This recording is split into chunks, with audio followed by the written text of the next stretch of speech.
ਸਤਿ ਸ਼੍ਰੀ ਅਕਾਲ। ਤੁਸੀਂ ਦੇਖ ਰਹੇ ਹੋ ਸਾਂਝਾ ਟੀਵੀ। ਮੈਂ ਹਾਂ ਤੁਹਾਡੇ ਨਾਲ ਅਰਸ਼ਦੀਪ ਤੇ ਤੁਹਾਡਾ ਸਾਰਿਆਂ ਦਾ ਪ੍ਰੋਗਰਾਮ ਸਟ੍ਰੇਟ ਟਾਕ ਸਿੱਧੀ ਗੱਲ ਦੇ ਵਿੱਚ ਸਵਾਗਤ ਹੈ। ਜਿਵੇਂ ਤੁਹਾਨੂੰ ਪਤਾ ਹੈ ਕਿ ਇਸ ਪ੍ਰੋਗਰਾਮ ਦੇ ਵਿੱਚ ਅਸੀਂ ਡਿਸਕਸ ਕਰਦੇ ਹੁੰਨੇ ਆ ਸਿਆਸੀ ਮੁੱਦਿਆਂ ਨੂੰ ਕਿ ਕੀ ਕੁਝ ਹੋ ਰਿਹਾ ਵਰਲਡ ਵਾਈਡ ਤੇ ਖਾਸ ਕਰ ਭਾਰਤ ਦੇ ਵਿੱਚ ਪੰਜਾਬ ਦੇ ਵਿੱਚ ਰਾਜਨੀਤੀ ਕਿੱਧਰ ਨੂੰ ਜਾ ਰਹੀ ਹੈ, ਕਰੋਨਾ ਨੂੰ ਲੈ ਕੇ ਕੀ ਸਥਿਤੀ ਬਣੀ ਹੋਈ ਹੈ। ਤੇ ਅੱਜ ਫਿਰ ਹਾਜ਼ਰ ਹਾਂ ਅਸੀਂ ਇਹੀ ਪ੍ਰੋਗਰਾਮ ਲੈ ਕੇ। ਤੇ ਅੱਜ ਮੇਰੇ ਨਾਲ ਸਟੂਡੀਓ ਦੇ ਵਿੱਚ ਪਹੁੰਚੇ ਹੋਏ ਨੇ ਇੱਕ ਜਰਨਲਿਸਟ, ਇੱਕ ਅਜਿਹੇ ਜਰਨਲਿਸਟ ਜਿਨ੍ਹਾਂ ਦੀ ਸਿੱਧੀ ਨਜ਼ਰ ਹੁੰਦੀ ਹੈ ਤੇ ਜਿਨ੍ਹਾਂ ਨੂੰ ਹਿਸਟਰੀ ਵੀ ਪਤਾ ਹੁੰਦੀ ਹੈ ਕਿ ਉਸ ਖਬਰ ਦੇ ਪਿੱਛੇ ਦੀ ਕੀ ਸੱਚਾਈ ਹੈ। ਸੋ ਆਓ ਉਹਨਾਂ ਦਾ ਸਵਾਗਤ ਕਰ ਲੈਂਦੇ ਹਾਂ ਤੇ ਪ੍ਰੋਗਰਾਮ ਨੂੰ ਅੱਗੇ ਵਧਾਉਂਦੇ ਹਾਂ। ਮੇਰੇ ਨਾਲ ਨੇ ਹਰਪ੍ਰੀਤ ਸਿੰਘ ਧਾਲੀਵਾਲ। ਸੋ ਮਿਸਟਰ ਧਾਲੀਵਾਲ, ਸਵਾਗਤ ਹੈ ਤੁਹਾਡਾ। ਧੰਨਵਾਦ, ਸ਼ੁਕਰੀਆ ਆਸ਼ ਜੀ। ਬਿਲਕੁਲ, ਕਿਵੇਂ ਰਿਹਾ ਤੁਹਾਡਾ ਵੀਕ? ਬਹੁਤ ਹੀ ਵਧੀਆ ਰਿਹਾ। ਵਧੀਆ ਚਾਹੀਦਾ। ਕੈਨੇਡਾ ਡੇ ਸੀ, ਵਧੀਆ ਸਾਰਿਆਂ ਨੇ ਸੈਲੀਬ੍ਰੇਟ ਕੀਤਾ ਹੈ, ਪਰ ਕੋਵਿਡ-19 ਕਰਕੇ ਅਸੀਂ ਇੰਨਾ ਸੈਲੀਬ੍ਰੇਟ ਨਹੀਂ ਕਰ ਪਾਏ। ਪਰ ਜੇ ਕੋਵਿਡ ਹੈ ਤੇ ਸਾਨੂੰ ਨਾਲ ਜਿਹੜੇ ਸਾਡੇ ਤਿਉਹਾਰ ਹੈ ਉਹ ਵੀ ਮਨਾਉਣੇ ਚਾਹੀਦੇ ਆ। ਕਿਤੇ ਨਾ ਕਿਤੇ ਗਮ ਹੈ ਜਿੰਨੇ ਇੰਨੇ ਲੋਕ ਜਿਹੜੇ ਕਰੋਨਾ ਦੇ ਕਾਰਨ ਜਿਹੜੇ ਅਫੈਕਟਡ ਹੈਗੇ ਨੇ ਜਾਂ ਜਿਨ੍ਹਾਂ ਦੀ ਡੈਥ ਹੋ ਗਈ ਹੈ, ਪਰ ਫਿਰ ਵੀ ਕਹਿੰਦੇ ਹੁੰਦੇ ਆ ਨਾ, ਗੋ ਵਿਦ ਦ ਫਲੋ। ਜਿਵੇਂ ਲਾਈਫ ਜਾ ਰਹੀ ਹੈ ਉਵੇਂ ਜਾਣਾ ਹੋਣਾ ਚਾਹੀਦਾ ਜੀ, ਕਿਉਂਕਿ ਜ਼ਿੰਦਗੀ ਨੂੰ ਜੇਕਰ ਕਲਰਫੁਲ ਬਣਾਉਣਾ ਹੈ, ਖੜੇ ਤਾਂ ਪਾਣੀ ਨੂੰ ਵੀ ਕਹਿੰਦੇ ਜਾਲੇ ਲੱਗ ਜਾਂਦੇ ਹੁੰਦੇ ਆ। ਸੋ ਇਸ ਕਰਕੇ ਆਪਾਂ ਖੜੀ ਸੋਚ ਨਹੀਂ ਰਹਿ ਸਕਦੇ। ਇਹ ਸਾਰੀਆਂ ਦੇ ਸਾਰੀਆਂ ਜਿਹੜੇ ਆਪਾਂ ਨੂੰ ਹਰਡਲਸ ਆਉਂਦੇ ਆ ਜ਼ਿੰਦਗੀ ਦੇ ਵਿੱਚ, ਉਹਨਾਂ ਨੂੰ ਟੱਪਣ ਵਾਸਤੇ ਆਪਣਾ ਇੱਕ ਵੇਰੀਏਸ਼ਨ, ਇੱਕ ਡਾਇਵਰਸੀਫਿਕੇਸ਼ਨ, ਉਹ ਸਾਰੀਆਂ ਚੀਜ਼ਾਂ ਬੜੀਆਂ ਜ਼ਰੂਰੀ ਹੁੰਦੀਆਂ ਨੇ। ਸੋ ਉਸ ਦੇ ਵਿੱਚ ਆਪਾਂ ਨੂੰ ਤੁਹਾਡਾ ਚੰਗਾ ਲਫ਼ਜ਼ ਹੈ ਕਿ ਗੋ ਵਿਦ ਫਲੋ। ਜੀ ਬਿਲਕੁਲ। ਤੇ ਨਾਲ show must go on, show ਜਿਹੜਾ ਉਹ ਚੱਲਣਾ ਚਾਹੀਦਾ ਹੈਗਾ ਆ। ਨਾਲ ਹੁਣ ਅਸੀਂ ਕੋਵਿਡ ਦੀ ਗੱਲ ਜਿਹੜੀ ਕਰਦੇ ਰਹਿੰਦੇ ਆ ਅਕਸਰ, ਕਿ ਕਰੋਨਾ ਵਾਇਰਸ ਨੂੰ ਲੈ ਕੇ ਕੀ ਕੁਝ ਹੋ ਰਿਹਾ ਗਲੋਬਲੀ, ਕੀ ਕੁਝ ਹੋ ਰਿਹਾ ਕੈਨੇਡਾ ਦੇ ਵਿੱਚ, ਕੀ ਕੁਝ ਹੋ ਰਿਹਾ ਕੈਨੇਡਾ ਦੇ ਵਿੱਚ। ਅੱਜ ਦੀ ਖਬਰ ਜਿਹੜੀ ਅਸੀਂ ਸਾਂਝੀ ਕਰ ਲੈਂਦੇ ਆ ਉਹ ਇਹ ਹੈ ਕਿ ਜਿਹੜੀ ਵੀ ਚੈਰਿਟੀ ਸੀਗੀ, ਉਹਨਾਂ ਨੂੰ ਜਦੋਂ ਜਸਟਿਨ ਟਰੂਡੋ ਨੇ ਇੱਕ ਕੰਮ ਸੌਂਪਿਆ ਸੀ ਕਿ ਵਿਦਿਆਰਥੀਆਂ ਨੂੰ ਜਿਹੜੇ ਉਹਨਾਂ ਨੇ ਫੰਡ ਦੇਣੇ ਸੀ ਨਾ, ਉਹ ਫੰਡ ਜਿਹੜੇ ਉਹ ਵੀ ਚੈਰਿਟੀ ਦੇ ਥਰੂ ਜਾਣੇ ਸੀਗੇ, ਜਿਹੜੇ $900 ਮਿਲੀਅਨ ਸਟੂਡੈਂਟਸ ਨੂੰ ਡਿਸਟ੍ਰੀਬਿਊਟ ਹੋਣਾ ਸੀ।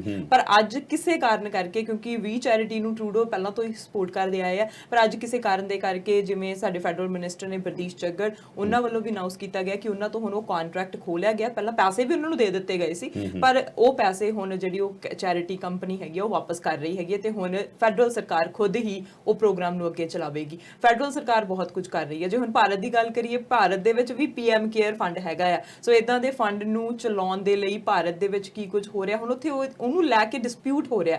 ਕੀ ਡਿਸਪਿਊਟ ਹੋ ਰਿਹਾ ਭਾਰਤ ਦੇ ਵਿੱਚ? ਅਰਸ਼ੀ, ਜਿਹੜੀ ਗੱਲ ਹੈ, ਤੁਸੀਂ ਹੁਣ ਦੇਖੋ ਕੈਨੇਡਾ ਦੇ ਨਾਲ ਭਾਰਤ ਨੂੰ ਜਿਹੜਾ ਕੋਰਿਲੇਟ ਕੀਤਾ, ਇਸ ਦੇ ਵਿੱਚ ਸਮਝਣ ਵਾਲੀ ਚੀਜ਼ ਇਹੀ ਹੈ ਕਿ ਜਦੋਂ ਇਸ ਦੇਸ਼ ਦੇ ਸਟਰਕਚਰ ਨੂੰ, ਇਸ ਦੇਸ਼ ਦੀ ਸਰਕਾਰ ਨੂੰ ਇਹ ਲੱਗਿਆ ਕਿ ਕਿਤੇ ਨਾ ਕਿਤੇ ਇਸ ਤਰ੍ਹਾਂ ਦਾ ਘਪਲਾ ਜਾਂ ਕੁਝ ਹੋਰ ਜਾਂ ਕੋਈ ਮਿਸਮੈਨੇਜਮੈਂਟ ਜਾਂ ਫਿਰ ਪ੍ਰੋਪਰ ਉਸ ਲੈਵਲ ਦਾ ਜਿਹੜਾ ਕ੍ਰਾਈਟੀਰੀਆ ਮੰਗਦੇ ਆ ਉਹ ਨਹੀਂ ਰਿਜ਼ਲਟ ਦੇ ਰਿਹਾ, ਤਾਂ ਉਹਨਾਂ ਨੇ ਆਪਣੇ ਹੱਥ 'ਚ ਲੈ ਲਿਆ। ਜਦੋਂ ਪ੍ਰਾਈਮ ਮਿਨਿਸਟਰ ਦੀ ਗੱਲ ਆਉਂਦੀ ਹੈ, ਪ੍ਰੈਜ਼ੀਡੈਂਟ ਦੀ ਗੱਲ ਆਉਂਦੀ ਹੈ, ਤਾਂ ਦੇਸ਼ ਦਾ ਸੰਵਿਧਾਨ ਦੀ ਕੁਰਸੀ ਦਾ ਨਾਂ ਹੈ। ਇਹ ਕਿਸੇ ਦਾ ਗੋਤ ਤਾਂ ਹੈ ਨਹੀਂ, ਨਾ ਹੀ ਬਾਤੂ ਹੈ, ਨਾ ਧਾਲੀਵਾਲ ਹੈ, ਨਾ ਸੰਧੂ ਸਾਹਿਬ ਹੈ।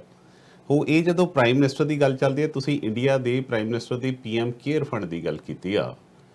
ਉਸ ਫੰਡ ਦੇ ਵਿੱਚ ਮੈਂ ਹੈਰਾਨ ਇਸ ਗੱਲ ਤੋਂ ਆ ਕਿ ਪ੍ਰਧਾਨ ਮੰਤਰੀ ਦੀ ਪੋਸਟ ਹੈ, ਜਿਹੜੀ ਇੱਕ ਸੰਵਿਧਾਨਿਕ ਪੋਸਟ ਹੈ, ਉਸ ਦੇ ਨਾਂ 'ਤੇ ਜਦੋਂ ਕੋਈ ਫੰਡ ਕ੍ਰੀਏਟ ਕੀਤਾ ਜਾਣਾ ਹੈ ਤਾਂ ਉਹ ਸਿੱਧਾ ਇੱਕ ਸਰਕਾਰੀ ਰੁਖ ਅਖਤਿਆਰ ਕਰ ਲੈਂਦਾ ਹੈ। ਜਾਂ ਤਾਂ ਹੋਵੇ ਮੋਦੀ ਕੇਅਰ ਫੰਡ, ਪਰ ਦੇਖਣ ਨੂੰ ਇਹ ਐਂ ਲੱਗ ਰਿਹਾ ਹੈ ਕੱਲਾ ਮੋਦੀ ਹੋਵੇ ਜਾਂ ਕੋਈ ਸ਼ਾਹ ਹੋਵੇ ਜਾਂ ਫਲਾਣਾ ਹੋਵੇ, ਫਿਰ ਤਾਂ ਹੋ ਸਕਦਾ ਪ੍ਰਾਈਵੇਟ। ਪਰ ਇਸ ਮਾਮਲੇ 'ਚ ਜਿਸ ਤਰੀਕੇ ਨਾਲ ਭਾਰਤ ਸਰਕਾਰ 3D ਤੇ ਕੰਮ ਕਰ ਰਹੀ ਹੈ, ਇੱਕ ਤਾਂ ਡਿਸਟਰੈਕਟ ਕਰਨਾ, ਇੱਕ ਡਾਈਵਰਟ ਕਰਨਾ, ਇੱਕ ਡਿਸਇਨਫੋਰਮੇਸ਼ਨ ਦੇਣੀ, ਉਹ ਬਹੁਤ ਜ਼ਿਆਦਾ ਮੈਂ ਸਮਝਦਾ ਕਿ ਕਿਤੇ ਨਾ ਕਿਤੇ ਇਸ ਚੀਜ਼ ਦੇ ਵਿੱਚ ਇੱਕ ਬੜਾ ਵੱਡਾ ਇੱਕ ਸ਼ੱਕ ਪੈਦਾ ਕਰ ਰਹੀ ਹੈ। ਜਦੋਂ ਦੇਸ਼ ਦੇ ਪ੍ਰਧਾਨ ਮੰਤਰੀ ਦੇ ਨਾਂ 'ਤੇ ਪ੍ਰਧਾਨ ਮੰਤਰੀ ਰਾਹਤ ਕੋਸ਼ ਆਲਰੇਡੀ ਚੱਲਦਾ, ਜਿੱਥੇ ਤੁਹਾਡੇ ਕੋਈ ਡਿਜ਼ਾਸਟਰ ਆਉਣੀ ਹੈ ਕੰਟਰੀ ਦੇ ਵਿੱਚ, ਤਾਂ ਉਸ ਦੇ ਵਿੱਚ ਉਹ ਫੰਡ ਅਵੇਲੇਬਲ ਹੁੰਦੇ ਆ। ਫਿਰ ਇਹ ਨਵਾਂ ਫੰਡ ਪ੍ਰਧਾਨ ਮੰਤਰੀ ਕੇਅਰ ਫੰਡ ਦਾ ਮਤਲਬ ਕੀ ਬਣਦਾ? ਔਰ ਰੋਚਕ ਗੱਲ ਇਹਦੇ ਵਿੱਚ ਇਹ ਵੀ ਹੈ ਕਿ ਇਸ ਦੇ ਵਿੱਚ ਜਿੰਨਾ ਪੈਸਾ ਆ ਰਿਹਾ ਹੈ, ਉਹਨੂੰ ਕਿਹਾ ਜਾ ਰਿਹਾ ਇਹ ਦੇਸ਼ ਦੇ ਪ੍ਰਧਾਨ ਮੰਤਰੀ ਦੇ ਨਾਲ ਇਹਦਾ ਕੋਈ ਲੈਣ ਦੇਣ ਨਹੀਂ, ਇਹ ਸਰਵਜਨਿਕ ਅਕਾਊਂਟ ਨਹੀਂ ਹੈ, ਇਹਦੀ ਇਨਫੋਰਮੇਸ਼ਨ ਨਹੀਂ ਦਿੱਤੀ ਜਾ ਸਕਦੀ। ਦੇਖੋ, ਜਦੋਂ ਆਪਾਂ ਕਿਸੇ ਨੂੰ ਕੋਈ ਪੈਸਾ ਦਿੰਦੇ ਆ, ਕੋਈ ਦਾਨ 'ਚ ਆਪਾਂ ਨੂੰ ਕੋਈ ਦੇ ਦਿੰਦਾ, ਤਾਂ ਇਹ ਆਪਣਾ ਫਰਜ਼ ਬਣਦਾ ਹੁੰਦਾ ਕਿ ਉਹਨੂੰ ਆਪਾਂ ਐਕਸਪਲੇਨ ਕਰੀਏ ਕਿ ਇਹ ਜੇ ਪੈਸਾ ਆਇਆ ਸੀ, ਤੁਸੀਂ ਪੈਸਾ ਭੇਜਿਆ ਸੀ, ਅਸੀਂ ਇਸ ਪੈਸੇ ਨੂੰ ਫਲਾਣੀ ਥਾਂ 'ਤੇ ਲਾ ਦਿੱਤਾ ਹੈ।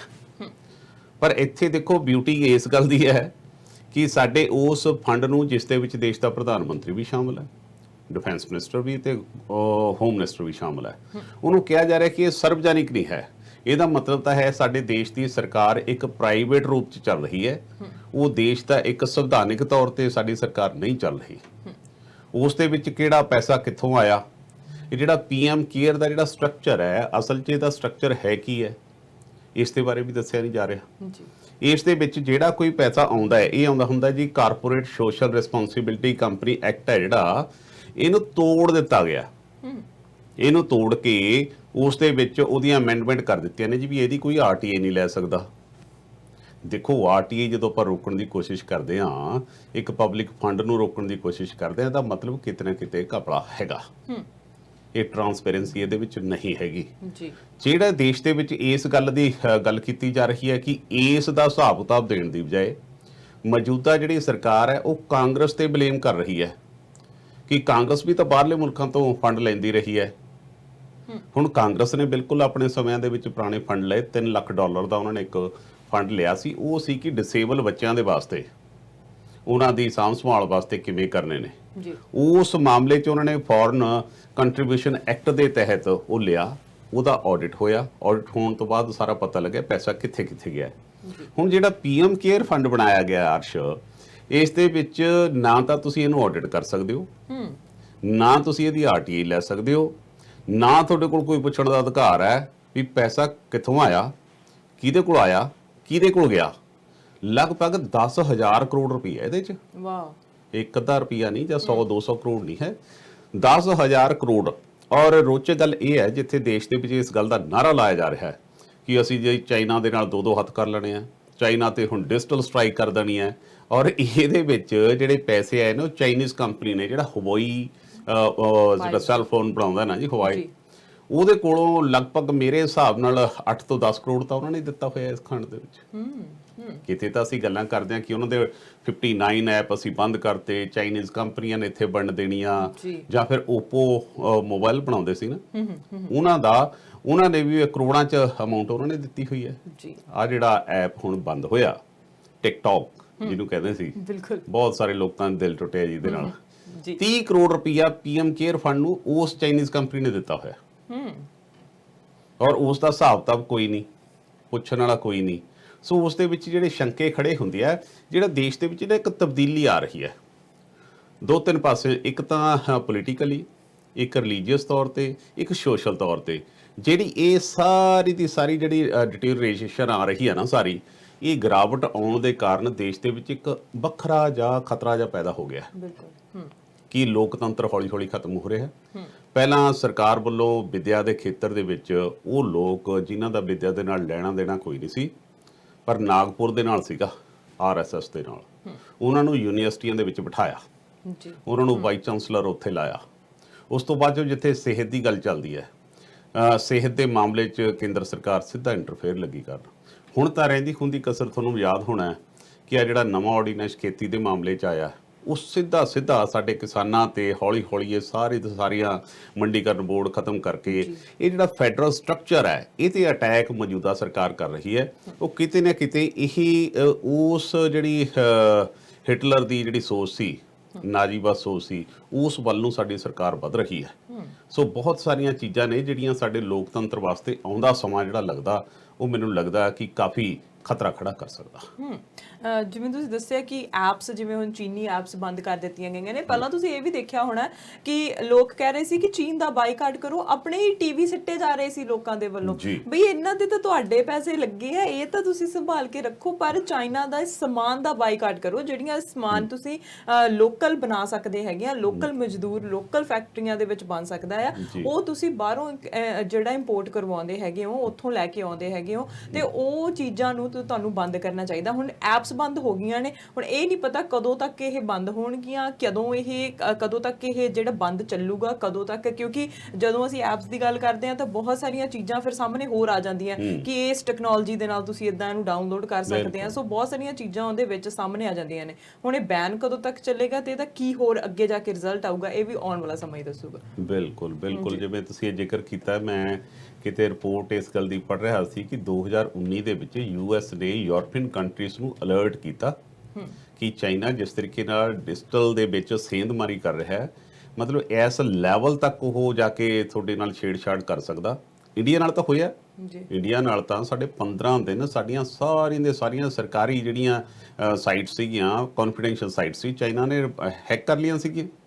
ਔਰ ਜੇਕਰ ਹੁਣ ਜਿਸ ਤਰੀਕੇ ਨਾਲ ਇਹ ਸਾਰਾ ਸਿਸਟਮ ਡਿਜੀਟਲਾਈਜੇਸ਼ਨ ਵੱਲ ਨੂੰ ਜਾ ਰਿਹਾ ਹੈ, ਇਹ ਵੀ ਹੋ ਸਕਦਾ ਹੈ ਕਿ ਅਮਰੀਕਾ ਨੇ ਇਹ ਵੀ ਵਾਰਨ ਕੀਤਾ ਸੀ ਕਿ ਚਾਈਨੀਜ਼ ਇਸ ਤਰੀਕੇ ਨਾਲ ਵੀ ਛੇੜਛਾੜ ਕਰ ਸਕਦੇ ਆ ਕਿ ਕੋਈ ਜਿਹੜੀਆਂ ਗੱਡੀਆਂ ਜਿਹੜੀਆਂ ਹੁਣ ਇਹ ਸਾਰੀਆਂ ਇਹ ਸਿਸਟਮ ਦੇ ਵਿੱਚ ਆ ਰਹੀਆਂ ਨੇ, ਜਿਹੜੀਆਂ ਨੂੰ ਡਿਜੀਟਲ ਆਪਾਂ ਟੱਚ ਕਰ ਸਕਦੇ ਹਾਂ, ਉਹ ਇਹ ਵੀ ਕਮਾਂਡ ਦੇ ਸਕਦੀਆਂ ਨੇ ਕਿ ਕਿਹੜੇ ਬੰਦੇ ਦਾ ਗੱਡੀ 'ਚ ਬੈਠੇ ਨੁਕਸਾਨ ਕਰਨਾ ਹੈ ਤੇ ਇਸ ਗੱਡੀ ਨੂੰ ਬੰਦ ਕਰ ਦਿਓ ਜਾਂ ਇਹਦਾ ਕੀ ਕਰ ਦਿਓ। ਸੋ ਇਸ ਲੈਵਲ ਤੱਕ ਇਸ ਵੇਲੇ ਦੁਨੀਆ ਦੇ ਵਿੱਚ ਇਹ ਪੈਨਿਕ ਕ੍ਰੀਏਟ ਹੋ ਚੁੱਕਿਆ। ਬਿਲਕੁਲ ਭਾਰਤ ਦੀ ਸਿਆਸਤਦਾਨ ਬਾਰੇ ਤਾਂ ਅਸੀਂ ਗੱਲ ਕਰਦੇ ਹੀ ਰਹਿੰਦੇ ਹੈਗੇ ਆ। ਜੇ ਪੰਜਾਬ ਦੀ ਸਿਆਸਤ ਦੀ ਗੱਲ ਕਰੀਏ ਤਾਂ ਪੰਜਾਬ ਦੇ ਵਿੱਚ ਨਵਜੋਤ ਸਿੰਘ ਸਿੱਧੂ ਜਿਹੜੇ ਕੋਈ ਕਾਨਫਰੰਸ ਕਰ ਲੈਣ, ਚਾਹੇ ਉਹ ਕੋਈ ਘਰੋਂ ਬੈਠ ਕੇ ਲਾਈਵ ਹੋ ਜਾਣ, ਚਾਹੇ ਕੁਝ ਵੀ ਸਟੇਟਮੈਂਟ ਦੇ ਦੇਣ, ਉਹਦਾ ਸਾਨੂੰ ਜਿਹੜਾ ਇੰਪੈਕਟ ਹੈਗਾ ਉਹ ਦੇਖਣ ਨੂੰ ਕਿਤੇ ਨਾ ਕਿਤੇ ਜ਼ਰੂਰ ਮਿਲ ਜਾਂਦਾ ਹੈਗਾ ਆ। ਸੋ ਹੁਣ ਉਹਨਾਂ ਨੇ ਜੋ ਘਰੋਂ ਬੈਠ ਕੇ ਇੱਕ ਓਵਰਸੀ ਕਾਂਗਰਸ ਜਿਹੜੀ ਸਪੀਚ ਸੀਗੀ ਉਹਦੇ ਵਿੱਚ ਸਪੀਕ ਅਪ ਇੰਡੀਆ ਟਾਈਟਲ ਦੇ ਥੱਲੇ ਜਿਹੜੀ ਉਹ ਡਿਬੇਟ ਸੀਗੀ ਉਹਦੇ ਵਿੱਚ ਉਹਨਾਂ ਨੇ ਭਾਗ ਲਿਆ, ਉਸ ਕਾਨਫਰੰਸ ਦੇ ਵਿੱਚ ਭਾਗ ਲਿਆ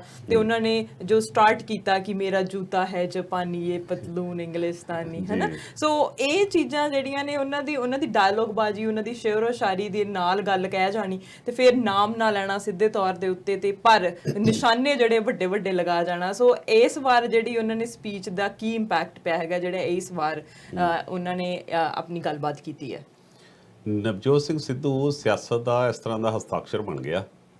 ਇੱਕ ਅਰਸ਼ ਇੱਕ ਕਹਾਵਤ ਹੈ ਆਪਣੇ ਪੰਜਾਬੀ 'ਚ ਕਹਿੰਦੇ ਹੁੰਦੇ ਆ, ਰੜਕੇ ਰੜਕੇ ਰੜਕੇ ਰਾਹ ਸੰਗਰੂਰਾਂ ਦੇ ਜੱਟ ਤੇ ਬਾਣੀਆਂ ਲੜ ਪਏ, ਬਾਣੀਆਂ ਨੇ ਜੱਟ ਢਾਲਿਆ ਉੱਤੇ ਪਏ ਦਾ ਕਾਲਜਾ ਧੜਕੇ।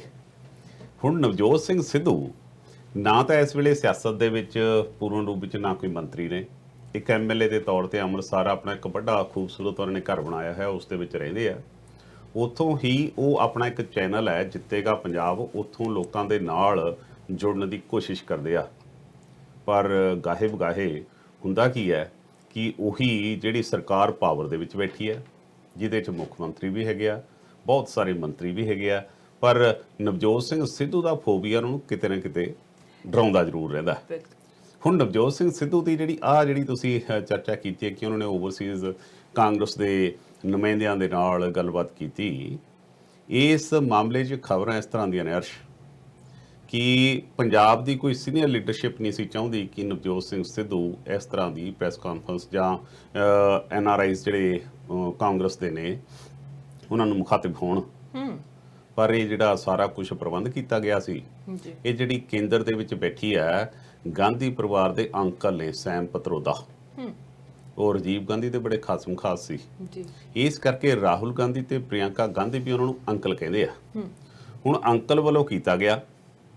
ਜਦੋਂ ਪਤਾ ਲੱਗਿਆ ਕਿ ਨਵਜੋਤ ਸਿੰਘ ਸਿੱਧੂ ਨੇ ਰਾਤ ਨੂੰ 1 ਵਜੇ ਦੇ ਕਰੀਬ ਜਾ ਕੇ ਇਸ NRI ਸਾਰਿਆਂ ਨਾਲ ਦੁਨੀਆ ਭਰ ਦੇ ਵਿੱਚ ਜੁੜਨਾ ਹੈ, ਤਾਂ ਇਹ ਵੀ ਖਬਰ ਆਈ ਕਿ 12 ਵਜੇ ਪੰਜਾਬ ਦਾ ਇੱਕ ਸੀਨੀਅਰ ਲੀਡਰ ਨੇ ਉਹਨਾਂ ਨੂੰ ਕਿਹਾ ਕਿ ਜੀ ਨਵਜੋਤ ਸਿੰਘ ਸਿੱਧੂ ਦਾ ਇਹ ਬੰਦ ਕਰਵਾਓ, ਪਰ ਉਹ ਬੰਦ ਨਾ ਹੋ ਸਕਿਆ। ਇਸ ਗੱਲ ਤੋਂ ਆਪਾਂ ਅੰਦਾਜ਼ਾ ਲਾ ਸਕਦੇ ਹਾਂ ਕਿ ਪੰਜਾਬ 'ਚ ਭਾਵੇਂ ਉਹਨੂੰ ਬਾਣੀਆਂ ਉੱਪਰੋਂ ਢਾਈ ਬੈਠਾ ਹੋਵੇ, ਪਰ ਕੇਂਦਰ 'ਚ ਉਹਦੀ ਪਕੜ ਹੈਗੀ ਆ, ਔਰ ਕਿਤੇ ਨਾ ਕਿਤੇ ਇਹਨਾਂ ਦੇ ਕਿੰਗਰੇ ਇਹਨਾਂ ਨੂੰ ਹਿੱਲਦੇ ਜ਼ਰੂਰ ਨਜ਼ਰ ਆਉਂਦੇ ਆ। ਫਿਰ ਉਹਦੀ ਜਿਹੜੀ ਵਾਰਤਾਲਾਪ ਹੋਈ, ਲੰਬਾ ਸਮਾਂ ਉਹਨੇ ਗੱਲ ਕੀਤੀ, ਉਹਨੇ ਸ਼ੁਰੂ ਤੋਂ ਲੈ ਕੇ ਵੀ ਪੰਜਾਬ ਦੇ ਵਿੱਚ ਪੰਜਾਬ ਦੀ ਜ਼ਰਖੇਜ਼ ਧਰਤੀ, ਪੰਜਾਬ ਕਿਸ ਤਰੀਕੇ ਨਾਲ ਉਤਪਾਦ ਕਰ ਸਕਦਾ, ਪੰਜਾਬ ਕਿਵੇਂ ਤੇਜ਼ੀ ਨਾਲ ਅੱਗੇ ਨਿਕਲ ਸਕਦਾ, ਔਰ ਨਿਕਲਦਾ ਵੀ ਰਿਹਾ ਸਮੇਂ-ਸਮੇਂ ਤੇ, ਦੇਸ਼ ਦਾ ਢਿੱਡ ਭਰਦਾ ਰਿਹਾ, ਆਪਣੀ ਜਿਹੜੀ ਕੁੱਖ ਸੀ ਉਹਨੂੰ ਬੰਜਰ ਬਣਾ ਲਿਆ, ਪਰ ਉਹਨਾਂ ਨੂੰ ਸਾਰਿਆਂ ਨੂੰ ਭਾਲਦਾ ਰਿਹਾ।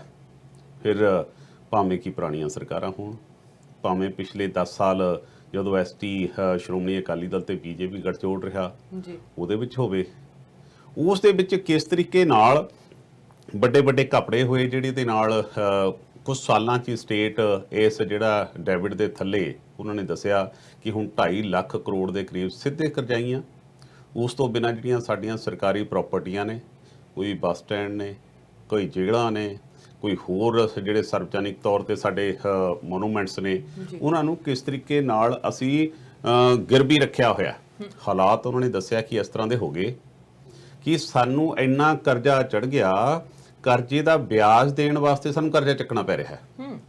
ਜਦੋਂ ਤੁਹਾਡੇ ਘਰ ਦੇ ਹਾਲਾਤ ਇਸ ਤਰੀਕੇ ਦੇ ਨਾਲ ਹੋ ਜਾਣ ਜੀ ਕਿ ਤੁਹਾਨੂੰ ਭਾਂਡੇ ਵੇਚ ਕੇ ਰੋਟੀ ਖਾਣੀ ਪੈ ਜੇ, ਫਿਰ ਤੁਹਾਡੇ ਹਾਲਾਤ ਬਹੁਤ ਬੁਰੇ ਹੁੰਦੇ ਆ। ਬਿਲਕੁਲ ਸਿਆਣੇ ਗੱਲ ਇੱਕ ਵੀ ਕਹਿੰਦੇ ਹੁੰਦੇ ਆ, ਕਹਿੰਦੇ ਜ਼ਮੀਨ ਵੇਚ ਕੇ ਗਾਉਣ ਵਾਲੀ ਨਹੀਂ ਲਾਈਂਦੀ। ਉਹਦਾ ਕਾਰਨ ਇਹ ਹੈ ਕਿ ਜਦੋਂ ਤੁਹਾਡੇ ਹਾਲਾਤ ਨੇ, ਤੁਸੀਂ ਆਪਣੇ ਖਰਚੇ ਤੇ ਆਪਣੇ ਘਪਲੇ ਜੇਕਰ ਇਹਨਾਂ ਨੂੰ ਨਾ ਘਟਾਇਆ ਤਾਂ ਉਹ ਦਿਨ ਦੂਰ ਨਹੀਂ ਜਦੋਂ ਤੁਹਾਡਾ ਰਹਿਣਾ ਕੱਖ ਨਹੀਂ।